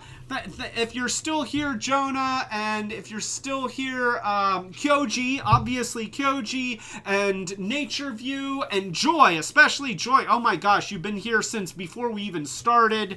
Thank you all for joining me.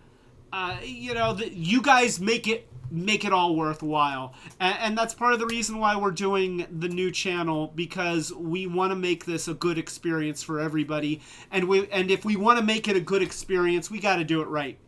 And if we're going to do it right, that means fresh start with a dedicated channel for just this kind of content. So that being said, have a wonderful evening, have a wonderful weekend, stay safe out there!